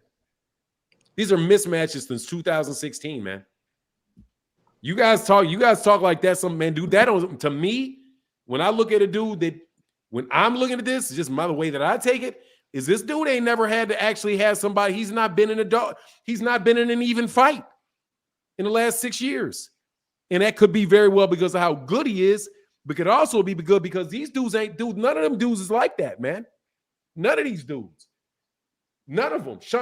The best win he's got on his whole thing is Sean Porter. No joke. Tell me, please somebody tell me I'm wrong. I'm going to read them. Since he beat Ricky Burns, he went the distance with Ricky Burns, Georgios Gamboa, Ray Beltran is a punching bag, Thomas Delorme, Derijon, Hank Lundy. Hank Lundy's so much smaller than that dude, ain't even funny. Victor Postal was the undefeated fighter that went with a unanimous decision. Felix Diaz, Julius Ndungo is a washed. Jeff Horn is washed. Jose Benavidez is washed. Amir Khan is washed. How was Jeff Horn washed? Wasn't he the champ? He's trash. Let me rephrase that. He's trash. You had Manny winning that fight, though, Dude right? was garbage. As fuck. Dude, look, let's be honest. It's Jeff Horn. Jeff Horn ain't nothing. Okay, let's not try to make. I said, did you have him beating Manny? I'm just asking. Did I have him in the fight beating him? I thought he could give Manny Pacquiao a good fight, and I could see how they could win. I know that. No, I meant the actual fight. Like when you watched it, did you have him? Manny could have won either way, in my opinion. That's how I felt. Either way. But dude, this dude is a 154-pounder fighting Manny Pacquiao, who at the time was already old. But anyway, it's Jeff Horn, bro. The proof is in the pudding after the fight, what happened to him. After that fight, what happened to him? That dude got knocked out in his next fight. Anyway, it's Jeff Horn, bro. Let's not pretend like Jeff Horn ain't Jeff Horn. Okay? No, I'm just saying because I had friends that argue the Manny thing. Like they'd be like, well, Manny was old when Jeff Horn beat him, but then 4 years later, Manny beats Keith Thurman. Like, come on, dude, it's Jeff Horn, bro. Bro, anywhere. It's Jeff Horn, bro. Let's just not try to act like that ain't Jeff Horn. It's Jeff Horn, bro. Okay? And you're not going to get me off the name Jeff Horn. Jeff Horn is a George Kambosos. Okay? Jeff Horn, George Kambosos. I ain't trying to hear it. Literally. Same situation. George Kambosos beat Teofimo Lopez. George Kambosos is a bum. Okay? Literally. All right. So it's Jeff Horn. Let's not act like it's Jeff Horn. You just hit. All right. I guess Manny lost to a bum. After we get off Jeff Horn, we go to Peg Leg Benavidez. We go to Amir Khan, and you know what Amir Khan is. You know what Igis Kalvanakis is mandatory, okay? And who dropped him. And then you got Kell Brook, who's washed up for sure. And you got Sean Porter, who, dude, come on, man. Sean Porter that's his best win is Sean Porter in the last 6 years. Sean Porter said regardless, he was going to retire after that fight. Win or lose. I'm just telling you, man, that shit, all them stoppages, dude, seriously, man, there ain't nobody on that, ain't nobody out there, Errol Spence. Dude, Errol Spence Jr., you put Errol Spence Jr. and those guys consistently, Errol's knocking all those guys out too. Okay, with the exception of Sean Porter. But if it's Sean Porter's daddy throws in the towel after he gets dropped, he get a TKO with that too. But he's knocking out Kell Brook because he did knock out Kell Brook. He's knocking out Igis Kalvanakis because Virgil Ortiz knocked him out. He's knocking out Amir Khan. Jose Benavidez, he's knocking out. Jeff Horn, he's knocking out. Julius Ndungo, he's killing. Felix Diaz isn't even going to get in the ring. John Molina, please, that's a death wish. Victor Postal's getting knocked out. The guy that he didn't knock out, Gary Russell Jr. knocked out. And if you're going to give Gary Antoine Russell knocked him out, and if you're going to give Terrence Crawford credit for knocking out Sean Porter, you got to give Gary Antoine Russell credit for knocking out Victor Postal. So Gary Antoine knocked out somebody he couldn't knock out, and you have before that Hank Lundy, come on, Derry Jean, Thomas Delorme, Ray Beltran, and come on, these are all guys Tank would knock out. Who the fuck is Derry Jean? Derry Jean was this French fighter back in the day, man. He was a decent fighter, but he was Derry Jean. Like I'm saying, he's Derry Jean. 21-9-1, Derry Jean. I know, man. That's crazy. Wait, you said 21-9-1? Yeah, bro. Yeah, from France. He had fought out of Canada. He's a Canadian fighter who had fought out of Canada like 3 times. He's a Canadian. Oh. He's basically like a Canadian. He's a Canadian fighter that they blew up and got a championship shot. Truth Matters in the building said, facts. Thank you, brother. What's going on, Truth Matters? How you feeling? John Boy in the building said driving, but exactly $150. Anyway, man, I'm sorry to take that prolonged dump on that resume as far as it relates to Errol Spence. But it's crazy, but Ocampo aged better than the Horn. Ocampo did age better than the Horn. Who else aged better than that too? I don't know. That's interesting stuff, though. Go ahead, y'all. I'm sorry, man. I broke in with that. That's what I was gonna say.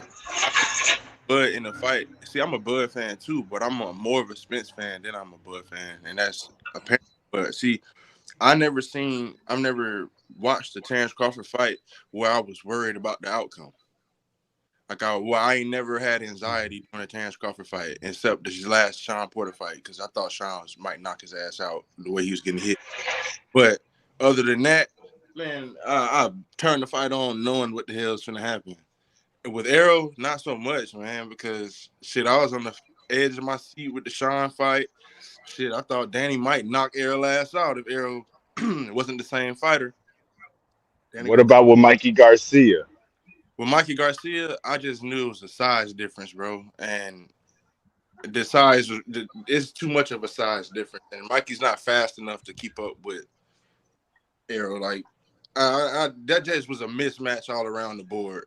Like, all completely around. At 147, it's a mismatch. Now, if you would have put Mikey against, like, another fighter first and let him, like, probably try to acclimate to getting hit that hard, I mean, I don't know. Maybe it would have been a little more interesting and a little less one-sided, but I don't see – I see that shit happening damn near every time they fight. Yeah, I feel like there's no way that Mikey was going to be able to stand with Earl. And people always give Earl crap about not knocking him out. Who has knocked out Mikey? That was his.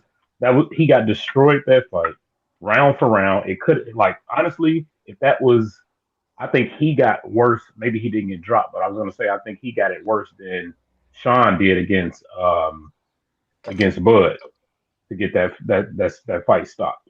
Yeah, he was getting punished, bro. There were Like times he in had. that. He, There were, no, go ahead. go ahead. I No, was you got gonna it. You got say it. I was gonna say that he was, really in a situation where he was never the same fighter after that. What did he have? One more fight before he pretty much retired. I He think it had was. two more fights. He had two more. Two He had more. Jesse Vargas, and then he had Sandor Martin. He lost to Sandor Martin, another southpaw. Yeah, yeah. But No no, with man. that Mikey fight, to be honest with you, if you look in if they ever do like a behind the scenes or anything of that fight, his corner wanted to stop the fight, but Mikey was telling him like, I Yeah, know I'm losing the rounds, I'm but I'm good. not getting hurt. He was just saying, I'm not getting hurt, but I know I'm losing the rounds. And they told him if you keep getting hit like that, we're stopping the fight. He kept getting hit, but they didn't stop. No, but he sort of admitted though in the ring, like on his corner, he admitted that he was saying it in Spanish though, because we couldn't really hear it. But he was saying Mhm. that I'm not getting hurt really, but I know I'm losing the round. So he knew he was losing the fight. It's just that he wanted to survive all 12. I get Uh, it. back to what I was saying about like Terrence not wanting to fight, bro. Like I was saying, bro just don't want to fight. Like it's that honestly, it's not that big of a deal, bro. The man just if it's not that serious. If he don't want to fight, he don't want to fucking fight. We can't condemn him for that. Can't nobody can condemn him for that. Like he did what he had to do. Like Who? No, we can definitely condemn him for that. He's called him out like for years. he Now didn't what's the problem? he didn't call him out, bro. Who Like didn't that, call? this Terrence didn't call like out Bud. I mean, Terrence didn't call out Earl. he didn't call out Earl until we forced the shit, Nah, No, Bud he been was called calling out out Earl, Earl. bro. bro. Remember the red jogging suit and the black jogging suit in the hallway. Bro. That was after like we start amping this fight up. He would always call Manny Pacquiao and Keith Thurman. He wasn't calling Oh, for you're Mike. right. That's right. He was avoiding Earl. That's right, because he could have actually went and tried to fight for the IBF mandatory, but he avoided fighting Earl so that he didn't have to get that smoke. He went the easier route, right?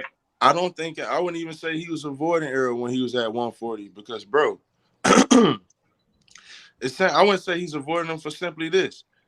I'm at 140. Y'all want me to move up to fight Errol Spence. This is not on my radar. I want to fight Manny Pacquiao and Keith Thurman. Y'all want me to fight Errol Spence. But they were at 147 as well. Yes, after So why not try and fight the champ? Why after you want a 147 belt? Why not try and fight the champ? he move He up, was the champ too. he did move up They a fight. both. That's what I'm saying is you saying he wanted to fight Thurman or Pacquiao. Why not fight Earl? Earl had a belt. There are certain instances Yep. where the IBF does allow where the lower weight division to come up and challenge for the mandatory. If it, I guess if Donovan Peoples and if the committee allows it, because that's what happened with Mikey. Mikey was actually the 140-pound champion, and he was able to, I guess, call out Errol. But remember, they were on both sides of the street. Mikey was a little bit signed to, I think, PBC, or he was doing contract by or fight by fight basis, Yeah, I think so he was fight that by actually fight. worked. Yeah, What I'm saying is, bro, that you're right about that. That's 100% facts. But what I'm saying is Terrence Crawford is not wrong for moving up and fighting Jeff Horn and grabbing this belt.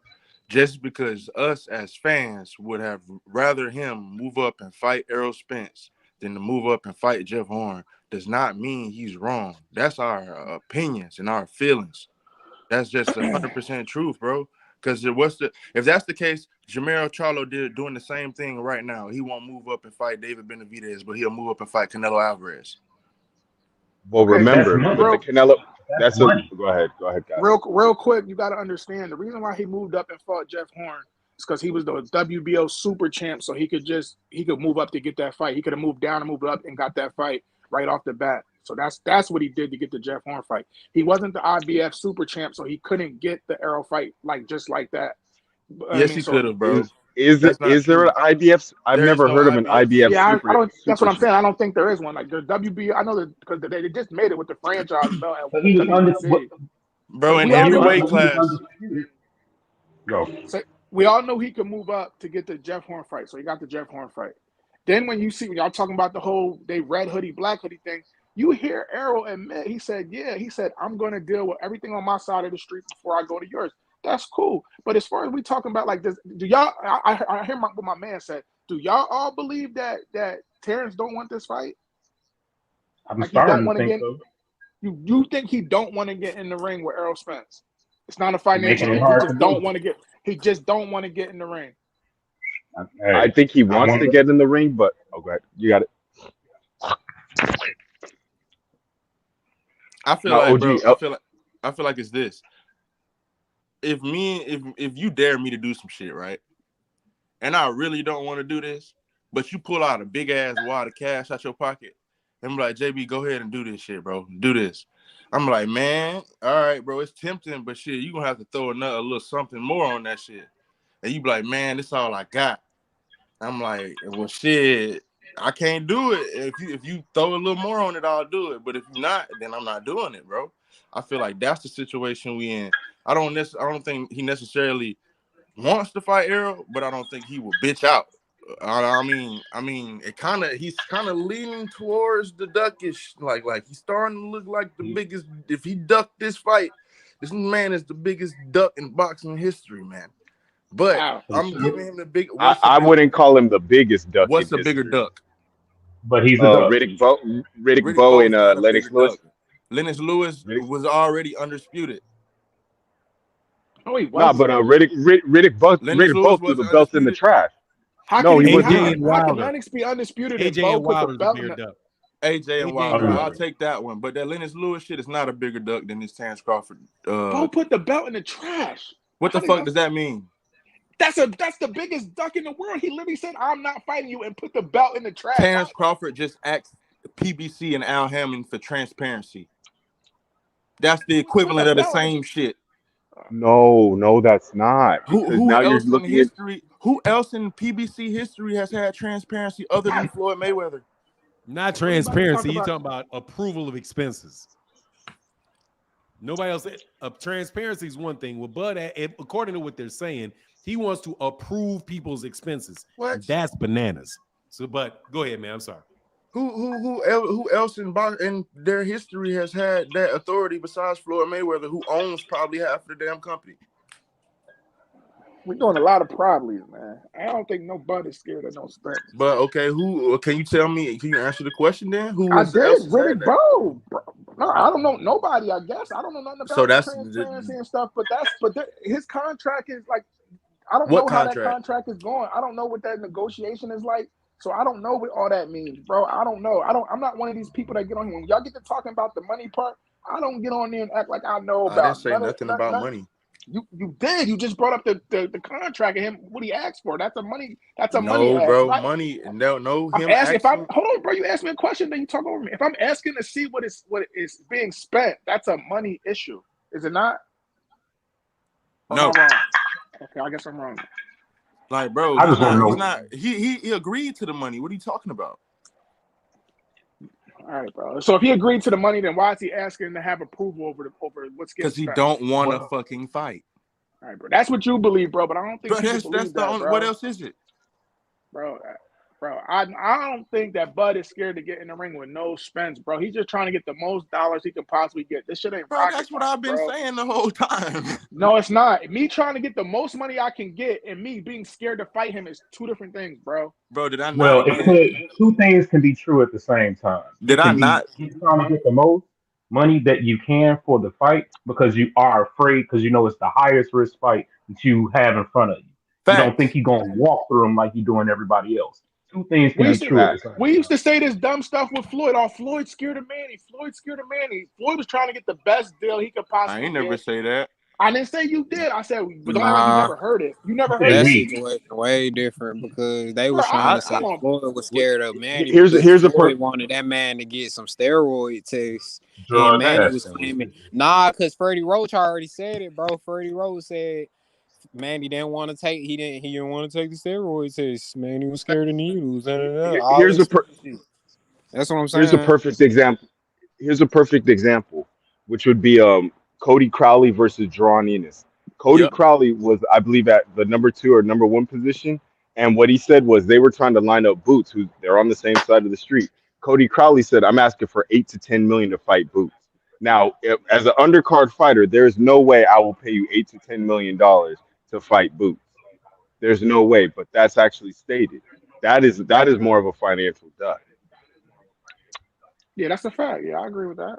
But you're saying that's what Terrence is doing? No, I'm saying Now, oh, go Terrence, ahead. You got it. bro, if I'm gonna fight this nigga, you gotta pay me, bro. Simple. Like you gotta pay me, bro. You see what the hell this man doing to people, bro? Yeah, I'm Terrence Crawford. I feel like I'll win, but bro, you gonna have to pay me, bro. Y'all pay Canelo, pay me. Y'all just But pay finance. Canelo's a little bit different. But still, that's what he's saying. Canelo I'm not sells. saying I Right. Canelo sells.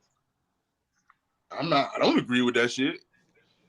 But that's why I mean, shit, I can't knock him for it. Cause man, look what the fuck this man doing to people.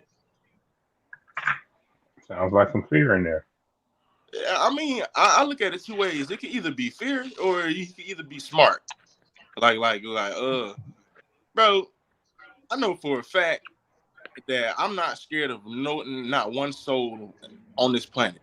But am I about to go up to Deontay Wilder and initiate a fight? Hell no. You got your mind.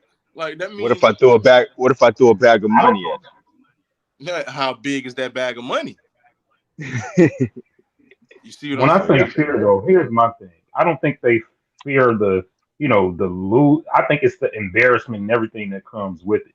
Losing that, doing all this talking for years, and then now it's in front of you, and you like, man, they gonna have to really pay me because what if he do beat me? I think it's doubt, and doubt is fear. You know what I'm saying? I don't think it's I'm afraid to fight. No, he afraid to get embarrassed and to lose, and all that talking. It's a different ball game once you've been talking all this time and you actually get embarrassed. And I think that's what the fear is, the Well, fear card. I mean, if that's the case, bro, I feel like everybody has that a little bit, like just a little And, bit. I box, yeah, I box, right. I spar every Tuesday and Thursday. I go into the gym every Tuesday and Thursday. My heart beating 100 miles per hour, and I spar the same people most of the time. Like hmm until I And get your until I, anxiety gonna be a lot different too because you don't have your name on the line. You don't have millions on the line. You ain't been talking crazy to these people that you're gonna spar for the last 4 years. You're not watching those people that you've been talking crazy to, breaking dudes' bodies up, eye sockets, ribs, nose. You know what I'm saying? So it's a different ball game. Now, hey, it's in front of him, and I think he's getting a look cold feet. So you're gonna have to pay me. And he's trying well, to get every advantage that he can. it's kind of like when the little dog is on the same side of the fence as the big dog after doing on hmm the opposite side of the Yeah. fence.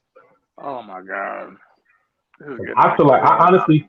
So let me ask you this. So just looking at everything, out of the two fighters, who do you think is the most confident right now going into it? If they were to fight tomorrow, who would show the most confidence? The one talking the less. The one that he ain't got nothing to say. The last thing he said was, "It's happening next." That's all you need to worry about, and that's it. He don't have no people talking for him. He don't have no back and forth. Not arguing about no money, bro. Let's get it. He got in the ring, said, "I'm coming to take your shit too." You ain't hear nothing else. You know what I'm saying? Now the last thing you heard was him. It's happening next. That's all you need to know. You dig what I'm saying? I feel like he's confident, and I think that's getting to Earl. That's getting to Bud because the confidence Well, is the look. reason the reason you're not hearing him talk because his side of the money is already good. What percentages he think he's getting. So you're not going to hear him speak. He's not frustrated because he got what But he here's the wanted. thing, But bro, and I you think never they hear hold on, him hold on, speak. hold on, hold on. I think they both extremely confident, bro. I think this is two alpha dogs that want to get it in. I think the business side, these two dudes is not scared of each other, bro. I think when people say that stuff, I just bug out. Like that bugs me, bro. These dudes ain't scared. These dudes want to fight. Like you could, I like. That's what I like about both of them. I can tell they both want this fight.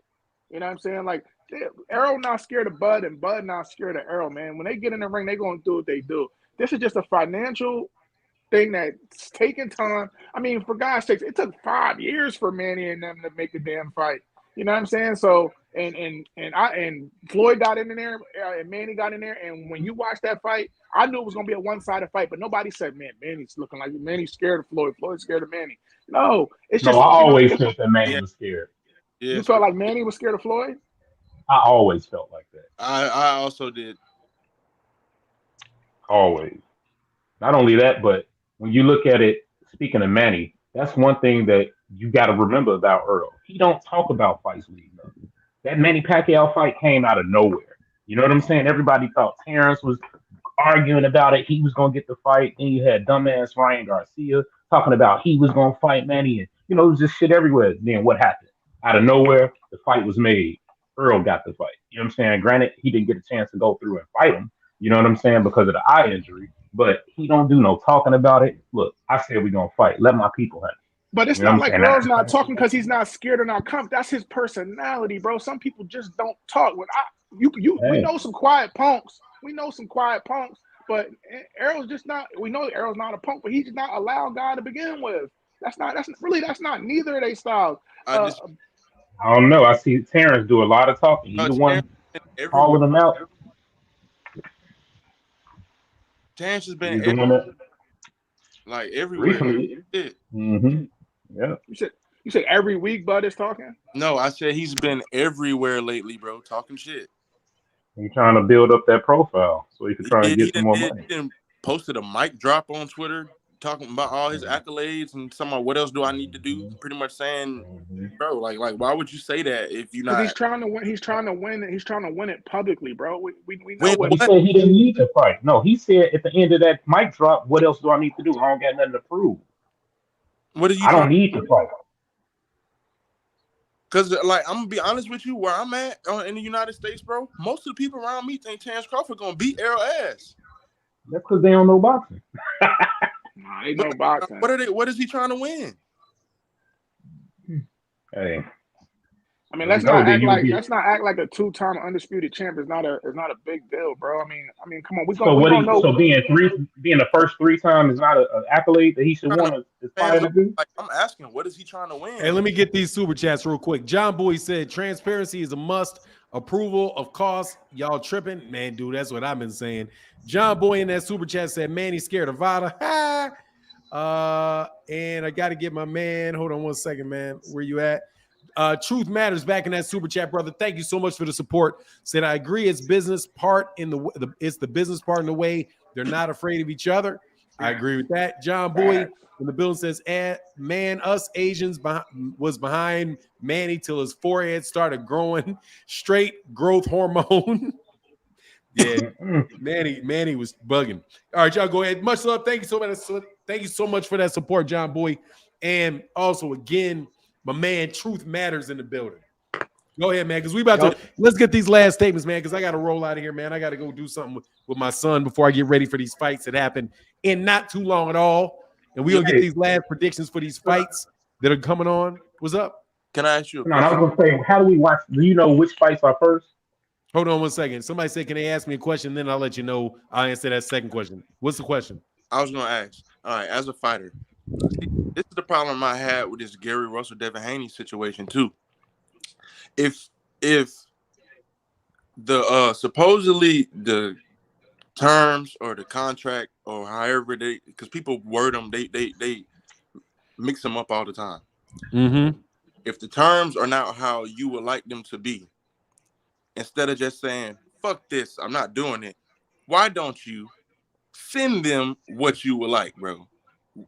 Tell them what you want instead of trying to make somebody figure out what you want.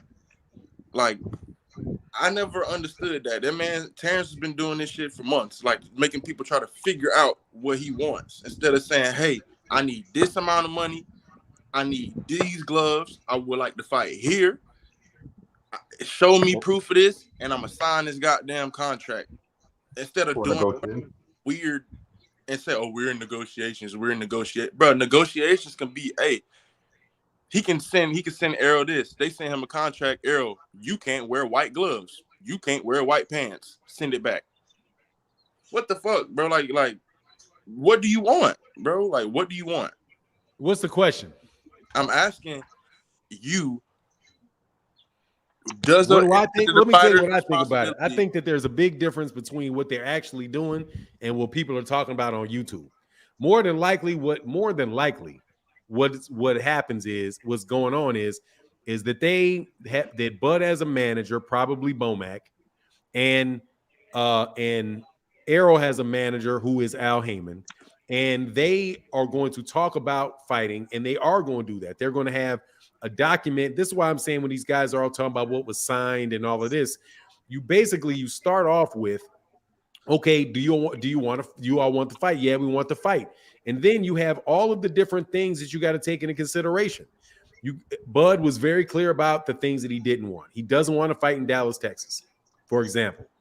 Arrow said in public, I don't care where the fight takes place. So now they know that that's not an issue.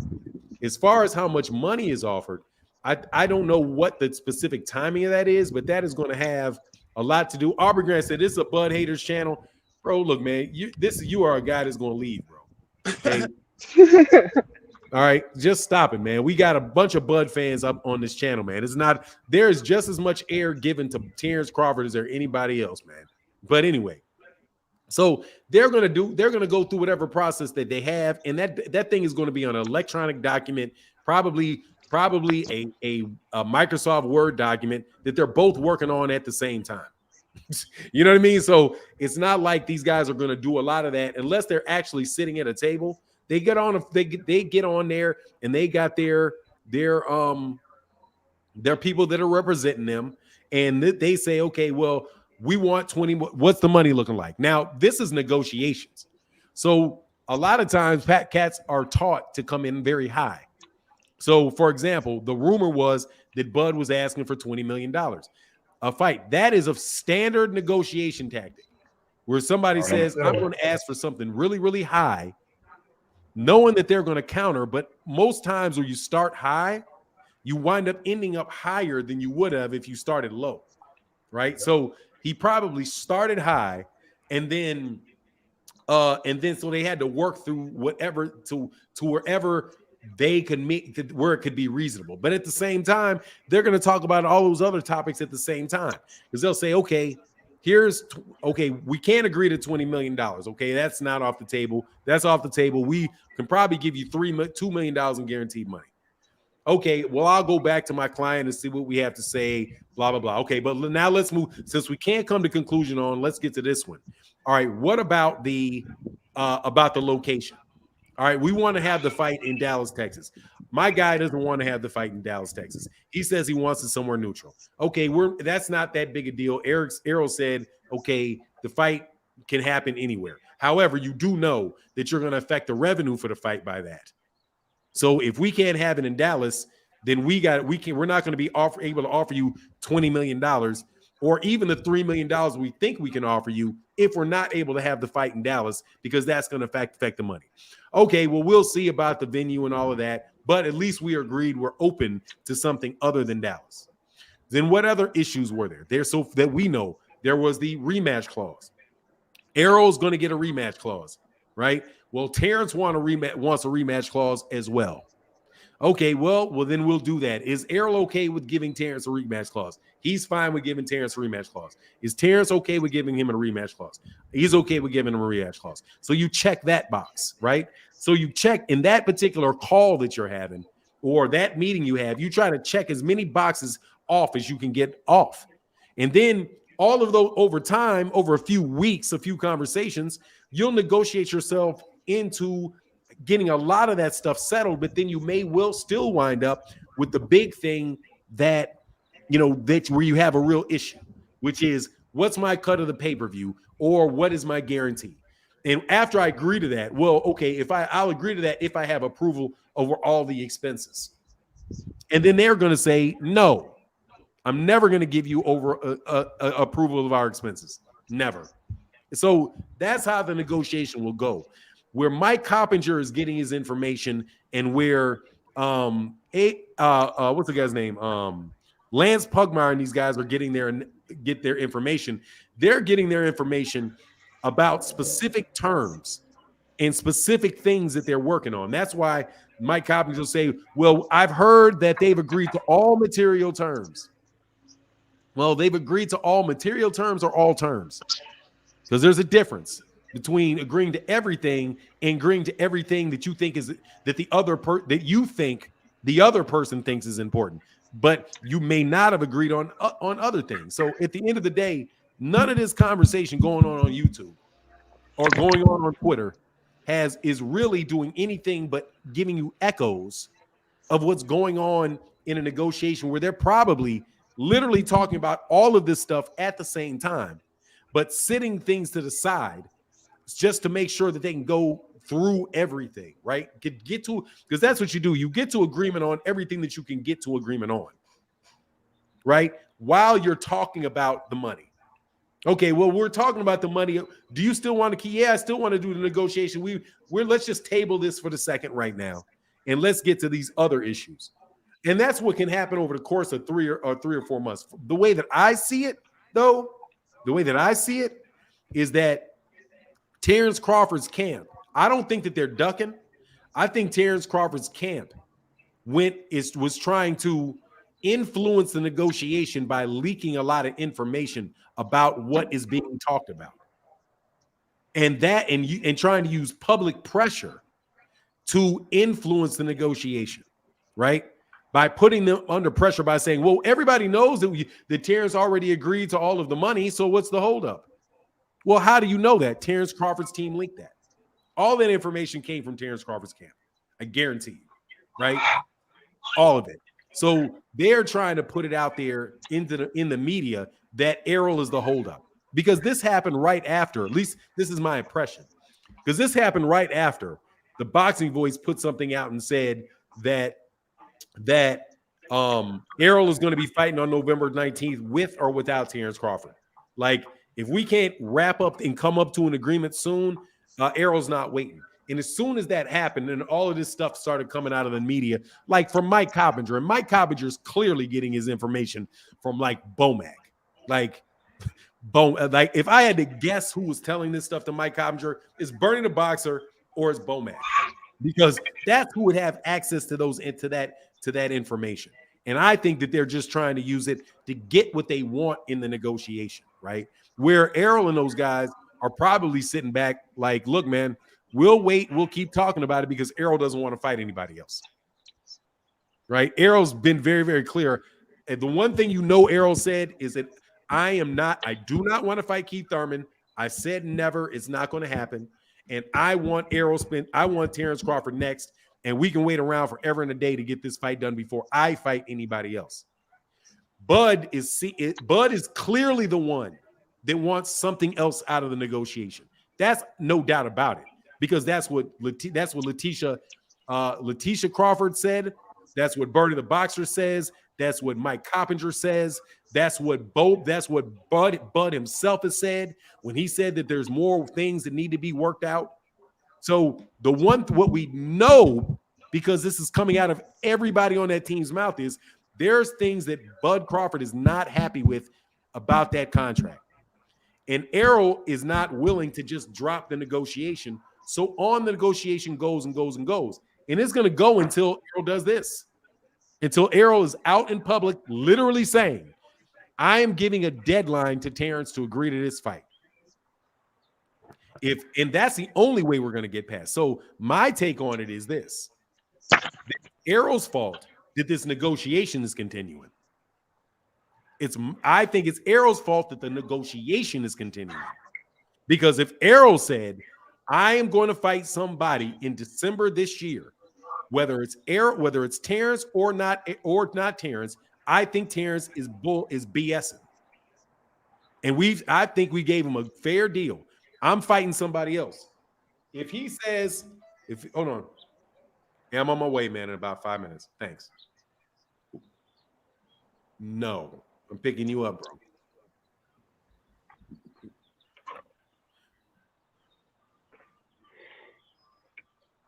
All right, everybody. I think this might be the end of the show. No. I'll call you back in a second, man.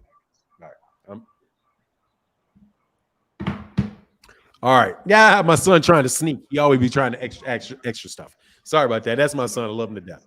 Anyway, so my opinion is this: that the reason that Terrence Crawford is the reason that contract is not signed.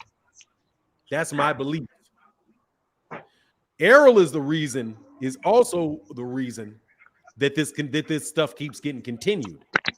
Because if Errol said, I'm done, I'm taking this fight, I've offered you a fair deal.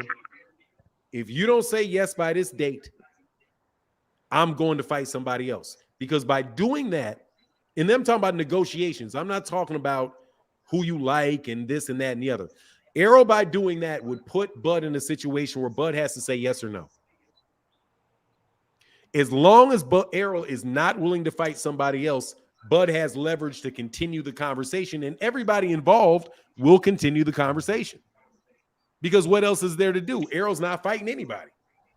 All Errol is doing is holding up I think Errol, by insisting on only fighting Bud, is the reason that the contract's not signed right now.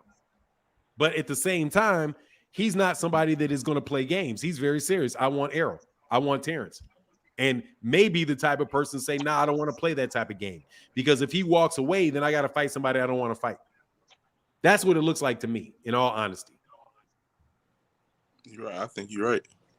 So who's the next question? Somebody else had one more question. Yeah, I was asking, what time did the fight start so I can make sure I catch them all? Eastern Standard Time, 1 p.m.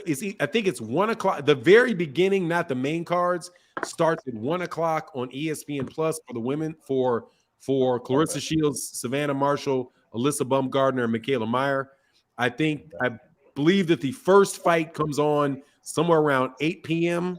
for the Fox, for the Showtime card, and the evening, and the last one to start is the Devin Haney one. I think that's at like 8:30 Eastern or something like that.